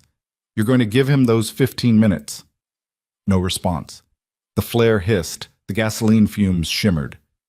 If anyone moves toward that building, I drop this flare and we all go together. If anyone circles east, the man inside the hallway will kill you before you reach the operating room. And if you're thinking about shooting me from where you stand, I'd remind you that this flare is burning at 2,000 degrees and my hand is directly above 30 gallons of high-octane gasoline. His arm didn't waver. The flare painted his shadow long and red across the dirt. 15 minutes. Then we talk. A long silence. The desert held its breath. Coyotes had gone quiet. Even the generator seemed to dim, as if the entire world was listening to an old man bargain with death in the middle of a dirt road in Arizona. Then a voice from behind the center vehicle. English, calm, educated. Not the voice of a soldier, Sec. The voice of someone who gave soldiers orders. You're willing to die for people you don't know? I've been dying for people I don't know since 1969. 15 minutes won't make a difference. Another silence. Then the voice again. Closer now. A figure stepped from behind the vehicle. Not a soldier. A man in a dark overcoat, 50s, slim build, with the posture of someone who had never carried a weapon because he'd always had other people to carry them for him. He walked into the space between the vehicles and the clinic with his hands visible at his sides. My name is Delgado, the man said. I represent certain interests that have been inconvenienced by Mr. Ryder's organization. The woman inside is not my target. She never was. Silas stared at him. Your men shot a pregnant woman. My men were given instructions that exceeded their mandate. An operational error that I take responsibility for. Delgado's tone was conversational, reasonable. The tone of a man discussing a delayed shipment, not a murder. But the situation has evolved. The woman is irrelevant to me now. What matters is the infrastructure, the routes, The territory, the network that the Black Veil Riders have spent years building in this region. Then take it up with Kane. I intend to. But Kane Ryder is a man of emotion, not reason. He'll burn everything, his club, his people, himself, before he negotiates. I need leverage. The baby. Delgado didn't blink. The child is insurance, nothing more. A temporary measure to bring Mr. Ryder to the table. No harm would come to... Stop. Silas's voice cut through the night like a scalpel. I've spent my whole life listening to men explain why the terrible thing they're about to do is actually reasonable. In operating rooms, in war zones, in parking lots outside hospitals where fathers explain why the bruises on their children were accidents. He raised the Colt and aimed it directly at Delgado's chest. You don't get to stand in front of me and negotiate for a newborn's life like you're buying a used car. Delgado's composure flickered. Not much. A tightening around the eyes, a slight shift in weight, but enough. He wasn't accustomed to refusal. He existed in a world where everything had a price and everyone had a threshold, and here was a man with a road flare and a 6-shot revolver and absolutely nothing left to lose telling him no. You're making a mistake, Mr. Granger. You know my name. Greer was very thorough. The confirmation landed like a punch. Greer, the traitor inside the club, hadn't just sold routes and schedules. He'd sold everything. Names, locations, the identity of the old man on the mountain who had sheltered Kane Ryder's wife. Greer told you about this clinic, Silas said. He told you about the mountain. He told you about the convoy route. He told you everything you needed to know to murder a pregnant woman and a baby. Greer is a pragmatist like me. Greer is a coward who sold his family for money, and you're the man who bought him. Delgado's jaw tightened. We're wasting time. No, you're wasting time. I told you what I need. 15 minutes. The clock's ticking, and my arm is getting tired. It was the truth. The flare weighed almost nothing, but Silas had been holding it extended over the gasoline for nearly 4 minutes, and his shoulder was burning, and his fingers were cramping, and the tremor he'd been suppressing was beginning to show. He was 72 years old. His body had limits that his will could override, but not indefinitely. Delgado saw it. His eyes dropped to Silas's hand, watching the micro-tremor, calculating. You have perhaps 3 minutes before that arm gives out, Delgado said. And when it does, one of two things happens. Either you drop the flare and kill yourself, which solves my problem, or you lower the flare and step aside, which also solves my problem. There's a third option. Which is? Silas smiled. It was not a kind smile. It was the smile of a man who had spent 50 years collecting debts from the universe and had finally decided to cash them in. I dropped the flare on purpose. The words hung in the air. The flare hissed. The gasoline shimmered. Delgado's face went still, truly still, the stillness of a man who has just realized that the person across from him is not bluffing. Then a sound rose from the east, distant, growing, a vibration in the earth that built into a rumble that built into a roar, the unmistakable bone-deep thunder of Harley-Davidson engines, dozens of them, coming fast. Delgado's head turned. Through the juniper trees on the eastern ridge, headlights burst through the darkness in a staggered formation. Chrome and steel catching the moonlight as bikes poured down the hillside like an avalanche of metal.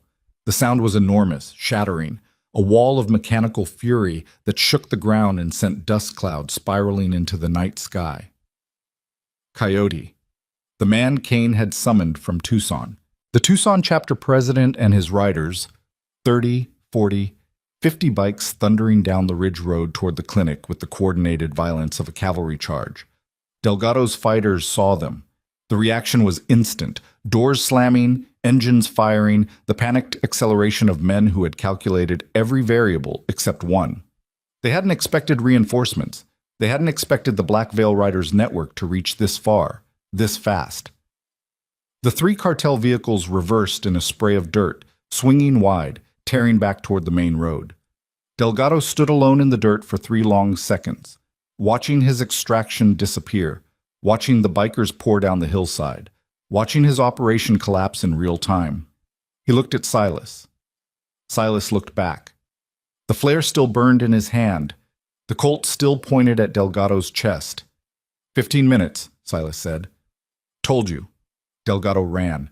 He sprinted toward the tree line, not toward the vehicles, which were already gone, but into the darkness of the scrubland, toward the desert, toward the anonymous night. A survivor, a man who had built his empire on the principle that you could always disappear if you knew when to leave. Silas watched him go. He didn't fire. He didn't chase. He stood in the dirt road with the flare burning down to his fingers and his body trembling with exhaustion, and he let the man run because killing him wouldn't change anything, and he was tired of adding bodies to the count he carried. The first Tucson bikes reached the clinic. The riders surrounded the building in a protective formation, engines idling, headlights facing outward, a wall of chrome and leather that turned the cinderblock clinic into a fortress. A massive biker with a braided beard and an officer's patch dismounted from the lead bike and strode toward Silas with the ground-eating walk of a man who had ridden 200 miles in 4 hours and was ready to ride 200 more. "Coyote," the man said, extending a hand the size of a dinner plate. Silas shook it. The road flare finally died, leaving them in moonlight and headlight glow. "Where's Wheeler?" "Inside. Shot in the arm. Still standing." "The woman?" "In surgery." As if on cue, the clinic's front door opened. Harlan stepped out, pulling off surgical gloves. His scrubs were spotted with blood. His glasses were fogged. His face carried the particular exhaustion of a man who had just spent 3 hours inside another person's body and won. "Bullets out," he said. "She's stable. Antibiotics are running. She'll need monitoring and probably a transfusion in the morning, but barring complications—" He paused, looked at the destroyed motorcycle, the bodies in the dirt, the 50 armed bikers surrounding his clinic. "Barring further complications, she'll live." Cortez emerged from inside. He was carrying the baby, carefully, awkwardly, with the terrified gentleness of a young man who had never held anything that fragile in his life. The child was crying softly, and Cortez was making sounds that were probably intended to be soothing, but sounded more like a man trying to calm a small, angry animal. He looked at Silas. "I think he's hungry." Silas took the baby. The weight settled against his chest, and the crying softened, and for one disorienting moment, the world contracted to just this: the warmth, the heartbeat, the small fist curling against his collarbone. He sat on the clinic's front step. The desert stretched before him under a sky full of stars, more stars than seemed possible, the kind of sky you only see when the nearest city is 100 miles away and the darkness is complete and honest. 50 Harleys idled around him. Armed men stood watch in the desert. Behind him, a surgeon was monitoring a woman who had survived what should have killed her 3 times over. And somewhere on the eastern highway, moving fast through the night, Kane Ryder was coming. Silas could feel it. Not hear it, not yet, but feel it, the way you feel a storm before it arrives. The vibration in the earth, the shift in the air, the gathering weight of a man racing toward the people he'd almost lost, carrying a fury that would reshape the landscape of everything the cartel had built. But there was something else in the air tonight, something Silas couldn't name. A presence, an absence, a question that hadn't been asked yet. Greer was still out there, the traitor who had sold his brothers, the man who had handed Delgado the blueprint to destroy everyone he'd sworn to protect. He'd vanished from Flagstaff, cleaned out his house, erased his trail. But a man like Greer didn't just disappear. A man like Greer went somewhere, had a plan, had a destination, had one more card to play. And the satellite phone in Wheeler's pocket was buzzing again. An incoming call from a number that didn't exist, a frequency the club didn't use, a signal that shouldn't have been able to reach them at all.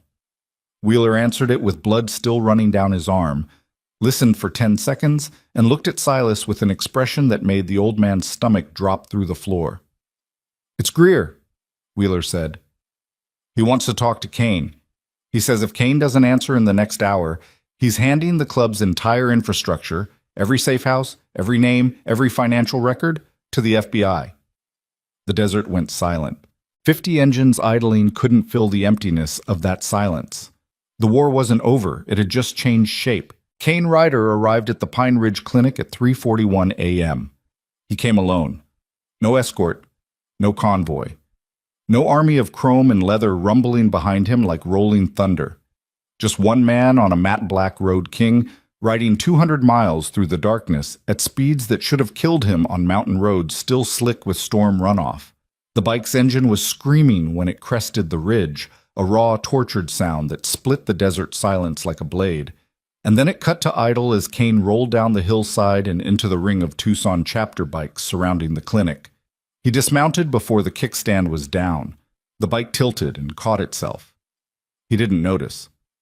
He was already walking, long, ground-eating strides that scattered the riders in his path, not because he pushed them, but because something in the way he moved made men step aside, the way they step aside for wildfires. Coyote intercepted him 10 feet from the door. The Tucson president put a hand on Kane's chest, the only man in the state who could have done that and kept his fingers. "She's alive," Coyote said. "The baby's alive. The surgeon got the bullet out. They're both stable." Kane's jaw was clenched so tight the muscles in his neck stood out like cables. His eyes were red-rimmed. His knuckles were split and scabbed. Whether from the firefight on the mountain, or from something he'd done to a wall or a dashboard, or his own body during the ride, Silas couldn't tell. "Where?" Kane said. "Inside. Back room." Kane walked through the door. Silas was sitting in the plastic chair with the baby asleep against his chest. Kane passed him without a word. Not from rudeness, not from dismissal, but from a focus so absolute that nothing outside its radius existed. He pushed through the plastic curtain and disappeared into the operating room, where Ivy lay sleeping beneath a thin blanket with an IV in her arm and a heart monitor beeping steady. Silas heard the chair scrape as Kane pulled it to her bedside. Then silence. The silence lasted a long time. Coyote leaned against the doorframe, arms crossed, watching the empty hallway. He was a big man, 6'1", 240, with a braided beard and forearms covered in tattoos that looked like they'd been done in prison but maintained by an artist. His eyes were dark and unreadable, the eyes of someone who had learned early that showing emotion was a luxury he couldn't afford. "Wheeler told me what you did," Coyote said to Silas. "The flare, the gasoline, standing in the road like a crazy old man daring them to shoot." Silas didn't respond. His hand rested on the baby's back, feeling the small lungs expand and contract. "That's either the bravest thing I've ever heard," Coyote continued, "or the dumbest." "Usually the same thing," Silas said. Coyote almost smiled. "Yeah, usually is." Wheeler was in the corner, sitting on the floor with his back against the wall and his wounded arm wrapped in a proper bandage that Harlan had applied between monitoring Ivy's vitals. He looked like a man who had aged 10 years in one night, gray-faced, hollow-eyed, running on nothing but the stubborn refusal to collapse in front of people he respected. Cortez sat beside the front window, the empty shotgun across his lap, watching the desert. He hadn't spoken since the Tucson chapter arrived. Whatever had happened during the firefight, the shooting, the bodies in the dirt, the sound of Miller dying somewhere on a mountain road behind them, was settling into his bones the way it settles into every young man the first time the violence becomes real instead of theoretical. Silas recognized the look. He'd seen it in a mirror in 1971. At 4:15 a.m., Kane emerged from the back room. He looked different, not calmer. That would come later, if it came at all, but reorganized. The fury was still there, but it had been compressed into something functional, something directed. The eyes that had been wild and red-rimmed were now flat and focused, the way a rifle scope focuses. He walked to Wheeler. "Greer." Wheeler held up the satellite phone. "Called 40 minutes ago, wants to negotiate. Says he's got copies of every financial record, every communication log, every operational document the club has generated in the last 3 years. Says if you don't meet him, he hands it to the FBI by noon." "Where?" He gave coordinates.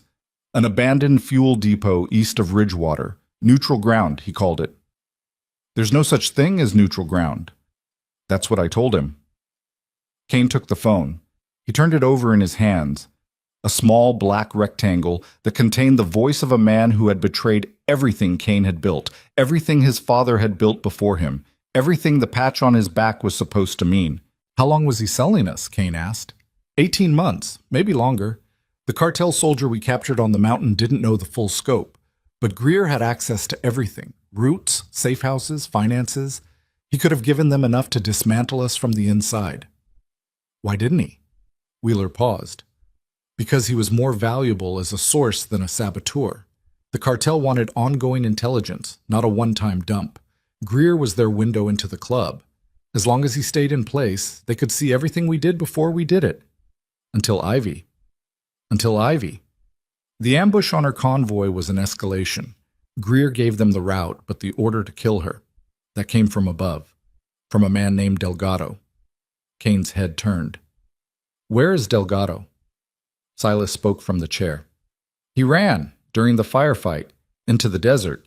He's not a soldier, he's a businessman.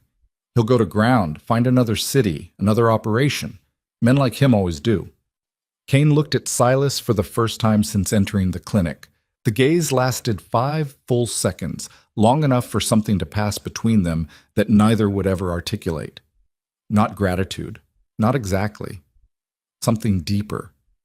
The recognition that this old man had stood between Kane's family and annihilation with nothing but a road flare and a 50-year-old pistol, and had not moved. Delgado will be found, Kane said. It wasn't a threat. It was a statement of fact, delivered with the quiet certainty of a man describing gravity. Not today. Maybe not this month. But the Veil doesn't forget. He turned back to Wheeler. Set the meeting with Greer. I'll be there. Kane. I'll be there. At least take a team. Coyote's got 40 riders. Greer knows our formations. He knows our tactics. He designed half of them. I show up with 40 bikes. He'll hear us coming from 10 miles out and vanish. The FBI gets everything, and we spend the next 5 years fighting indictments instead of building. So what? You walk in alone? Not alone. Kane looked at Silas again. I need someone he doesn't know. Someone who isn't in his files. Someone who isn't a biker, isn't a soldier, isn't anyone he'd have a contingency for. The room went quiet. Wheeler opened his mouth, then closed it. Coyote uncrossed his arms. Cortez looked up from the shotgun. Silas held the baby against his chest and felt the small heartbeat against his palm and understood exactly what was being asked, and exactly why. I'm 72 years old, Silas said. I know. I'm not a fighter. I'm not asking you to fight. I'm asking you to drive. The fuel depot sat 12 miles east of Ridgewater, off a county road that hadn't seen maintenance since the previous decade. It was exactly the kind of place men choose when they want to have conversations that don't exist. A collection of rusted storage tanks and corrugated metal buildings surrounded by chain-link fence and creosote brush, abandoned when the mining company that owned it went bankrupt in 2014. No cameras, no witnesses, no record of anything that happened there. They arrived at dawn. Silas drove the truck, the same battered truck that had carried Ivy down the mountain, its seat still stained with her blood, its suspension groaning with every pothole.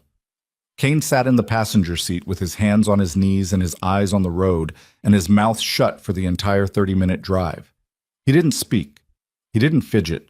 He sat with the perfect stillness of a man conserving every ounce of energy for what was coming. The depot materialized out of the morning haze, a skeleton of rust and concrete, its storage tanks casting long shadows in the early light.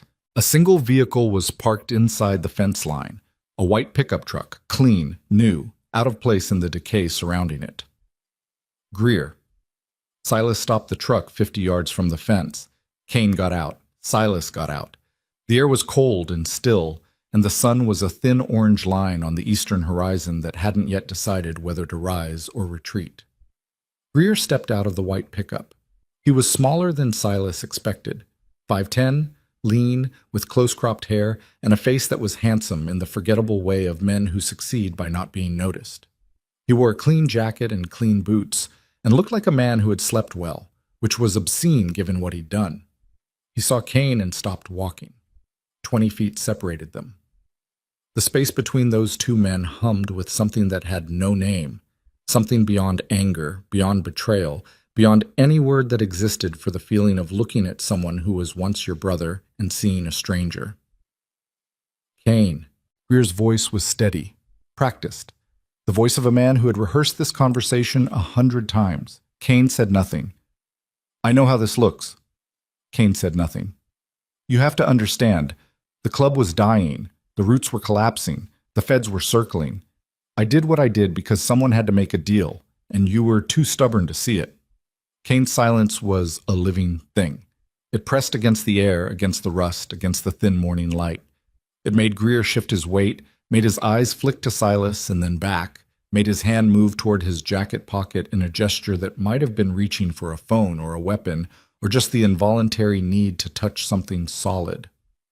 The files are on a drive, Greer said, encrypted. I'm the only one with the key. You let me walk, I give you the drive, and nothing goes to the feds. The club stays clean. That's the deal.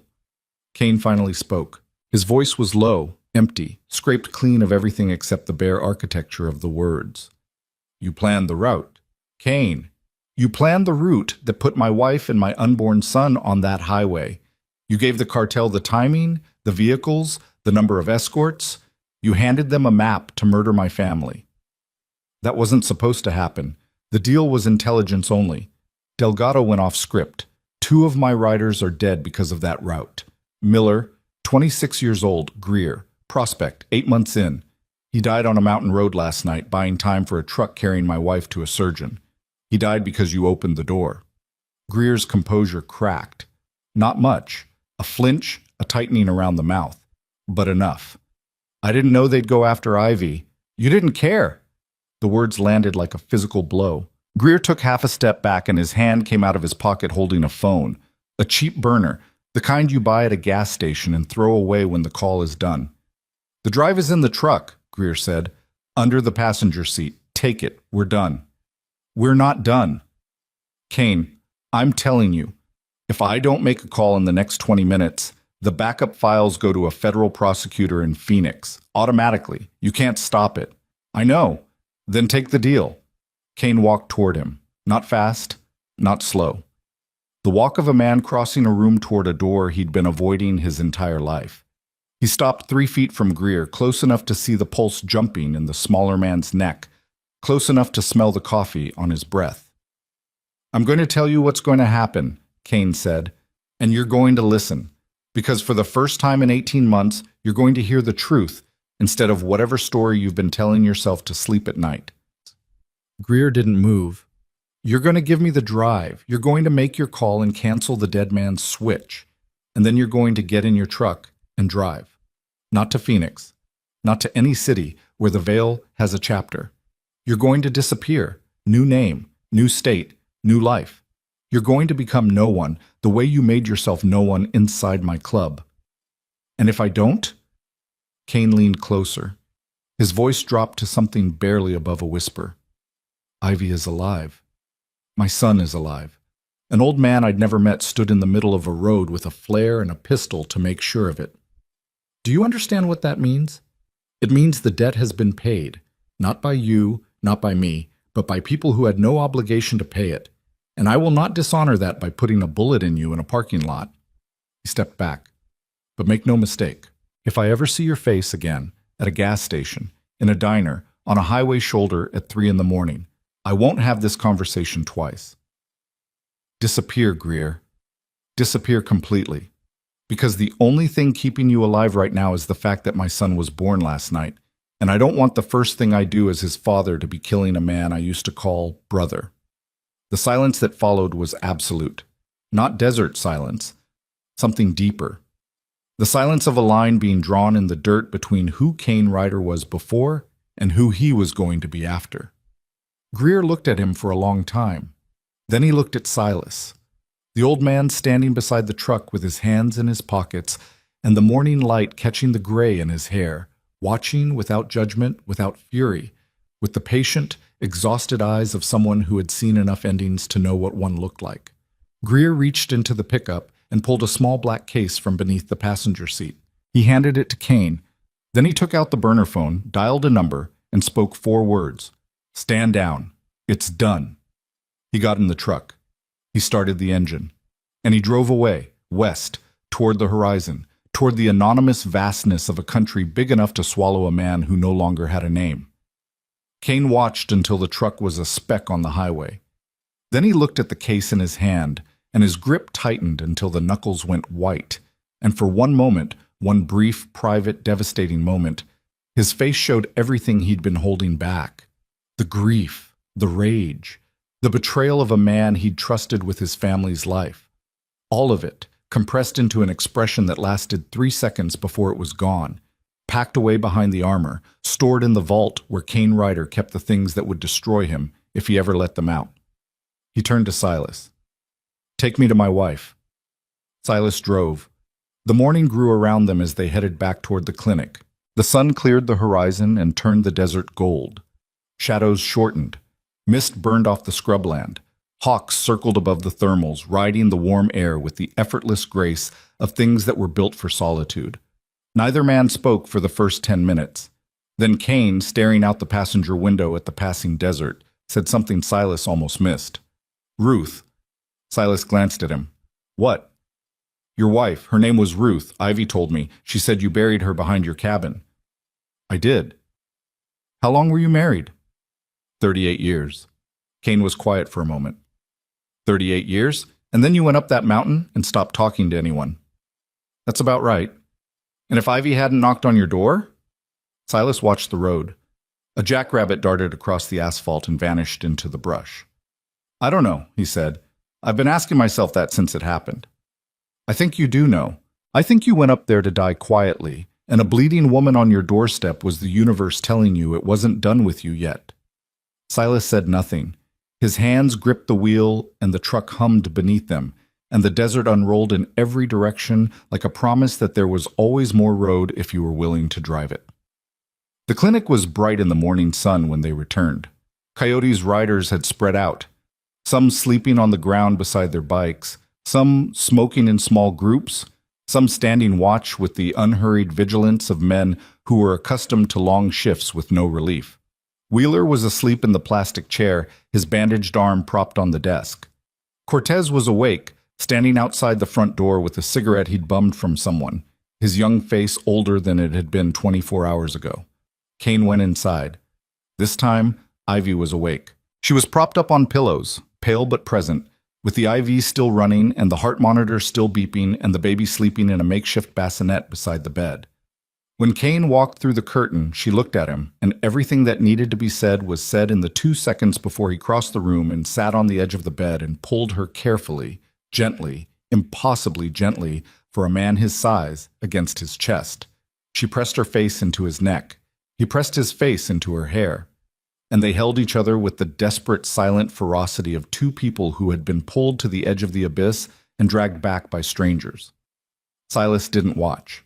He turned away, walked outside, and sat on the front step of the clinic beside Cortez. The young biker offered him a cigarette. Silas took it, though he hadn't smoked in 20 years. The first drag burned his lungs and tasted like the war and the hospital, and every early morning he'd ever spent sitting outside a building where the people inside were alive because of something he'd done. "You okay, old man?" Cortez asked. "No." "Yeah. Me neither." They smoked in silence. The sun climbed, the desert warmed. Somewhere in the distance, a hawk cried. The days that followed blurred together in Silas's memory like watercolors bleeding into each other. Ivy was transported to a private facility in Prescott, a real hospital with real equipment staffed by people Coyote's network trusted. The baby was examined, tested, declared healthy, and stubborn, which seemed appropriate. Wheeler's arm was treated, nerve damage, partial, recoverable with therapy. He would probably skip in time he would definitely not take. The cartel operation unraveled, not with a single dramatic strike, but with the slow, methodical precision of an organization that had been doing this longer than most governments. Within a week, 3 safe houses in southern Arizona went dark. Within 2 weeks, the trafficking route through the northern corridor was dismantled so thoroughly that the roads themselves seemed to close. Within a month, Delgado's name surfaced on a federal watch list in connection with a series of financial irregularities that had nothing to do with the Black Veil Riders, and everything to do with an anonymous tip delivered to a prosecutor's office in a manila envelope with no return address. The Veil didn't claim credit. They never did. They simply ensured that the threat to their territory, their people, and their president's family was eliminated with the kind of quiet, absolute finality that left no room for interpretation. Greer was never seen again. Some said he went to Montana.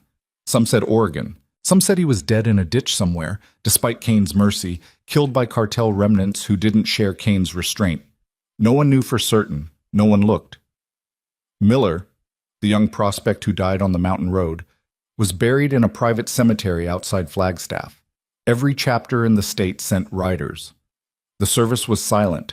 No speeches, no eulogies, just 200 men standing in the cold with their helmets pressed against their chests and the wind moving through the pine trees like a hymn without words. Silas stood at the back. He didn't know Miller. He hadn't even learned the boy's name until after he was dead. But he stood there because someone should, because every young man who dies protecting someone else deserves at least one stranger who shows up and bears witness. Silas went home. The cabin was exactly as he'd left it.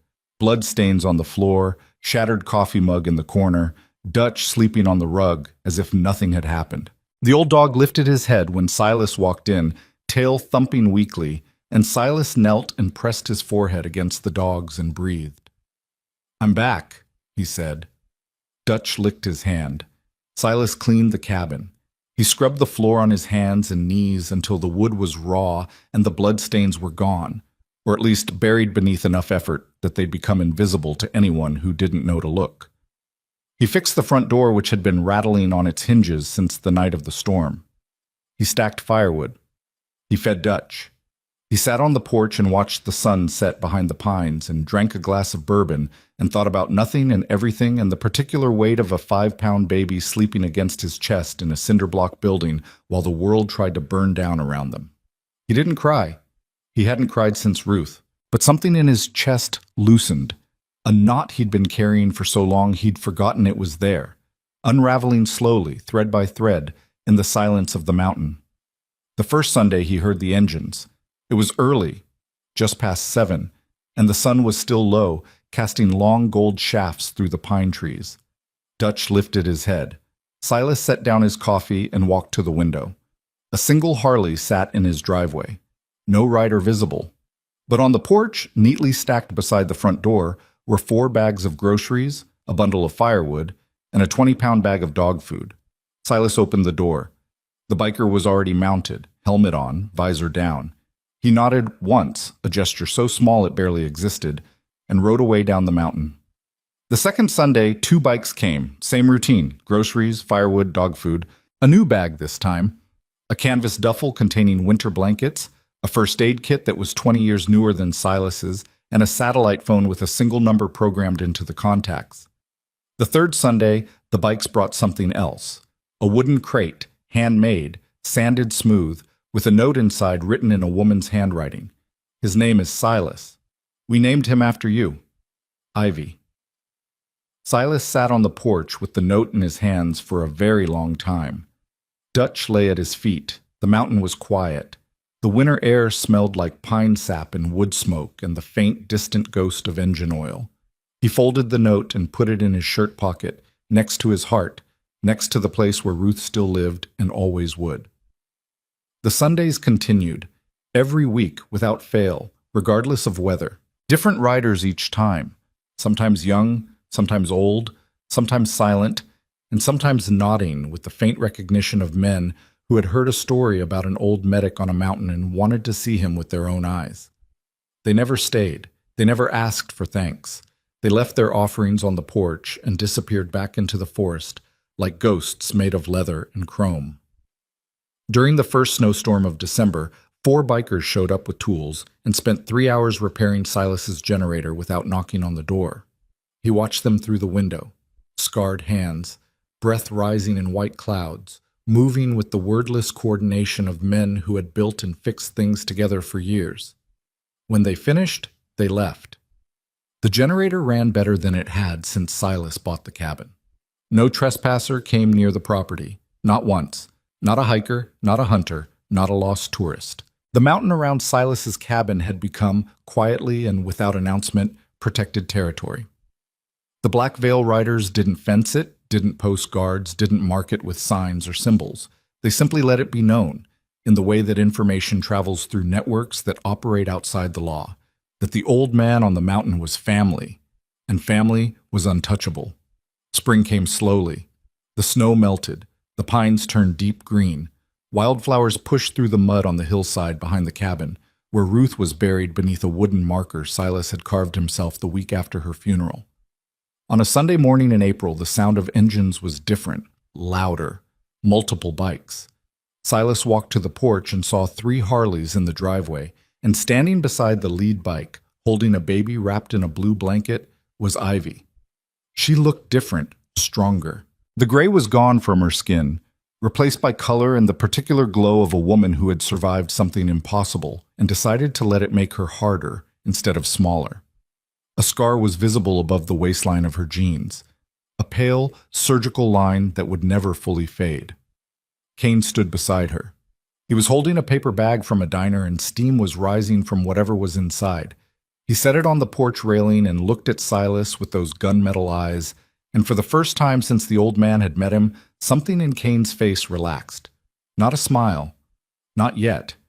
But the absence of the thing that had been preventing a smile, so the absence of the wall. "Breakfast," Kane said. Ivy climbed the steps and placed the baby in Silas's arms. The child was bigger now, 8 pounds, maybe 9, with dark eyes and a grip that closed around Silas's finger with surprising strength. "He knows you," Ivy said. "I swear he does. Every time I hold him, he makes a face, and I tell him, that's the face you made the night you were born. In a cabin, in a storm, in an old man's arms. And he smiles. Babies that age don't smile. This one does." Dutch limped off the porch and sniffed Kane's boots.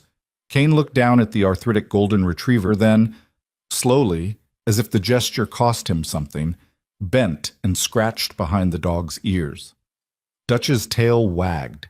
Kane's hand was enormous against the dog's old skull, and the care in that touch told Silas everything he needed to know about who this man really was beneath the leather, beneath the scars, beneath the empire he'd built from blood and loyalty and loss.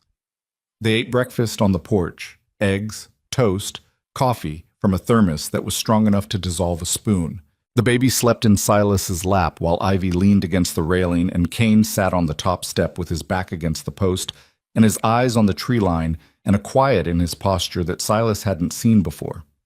Nobody said much. There wasn't much that needed saying.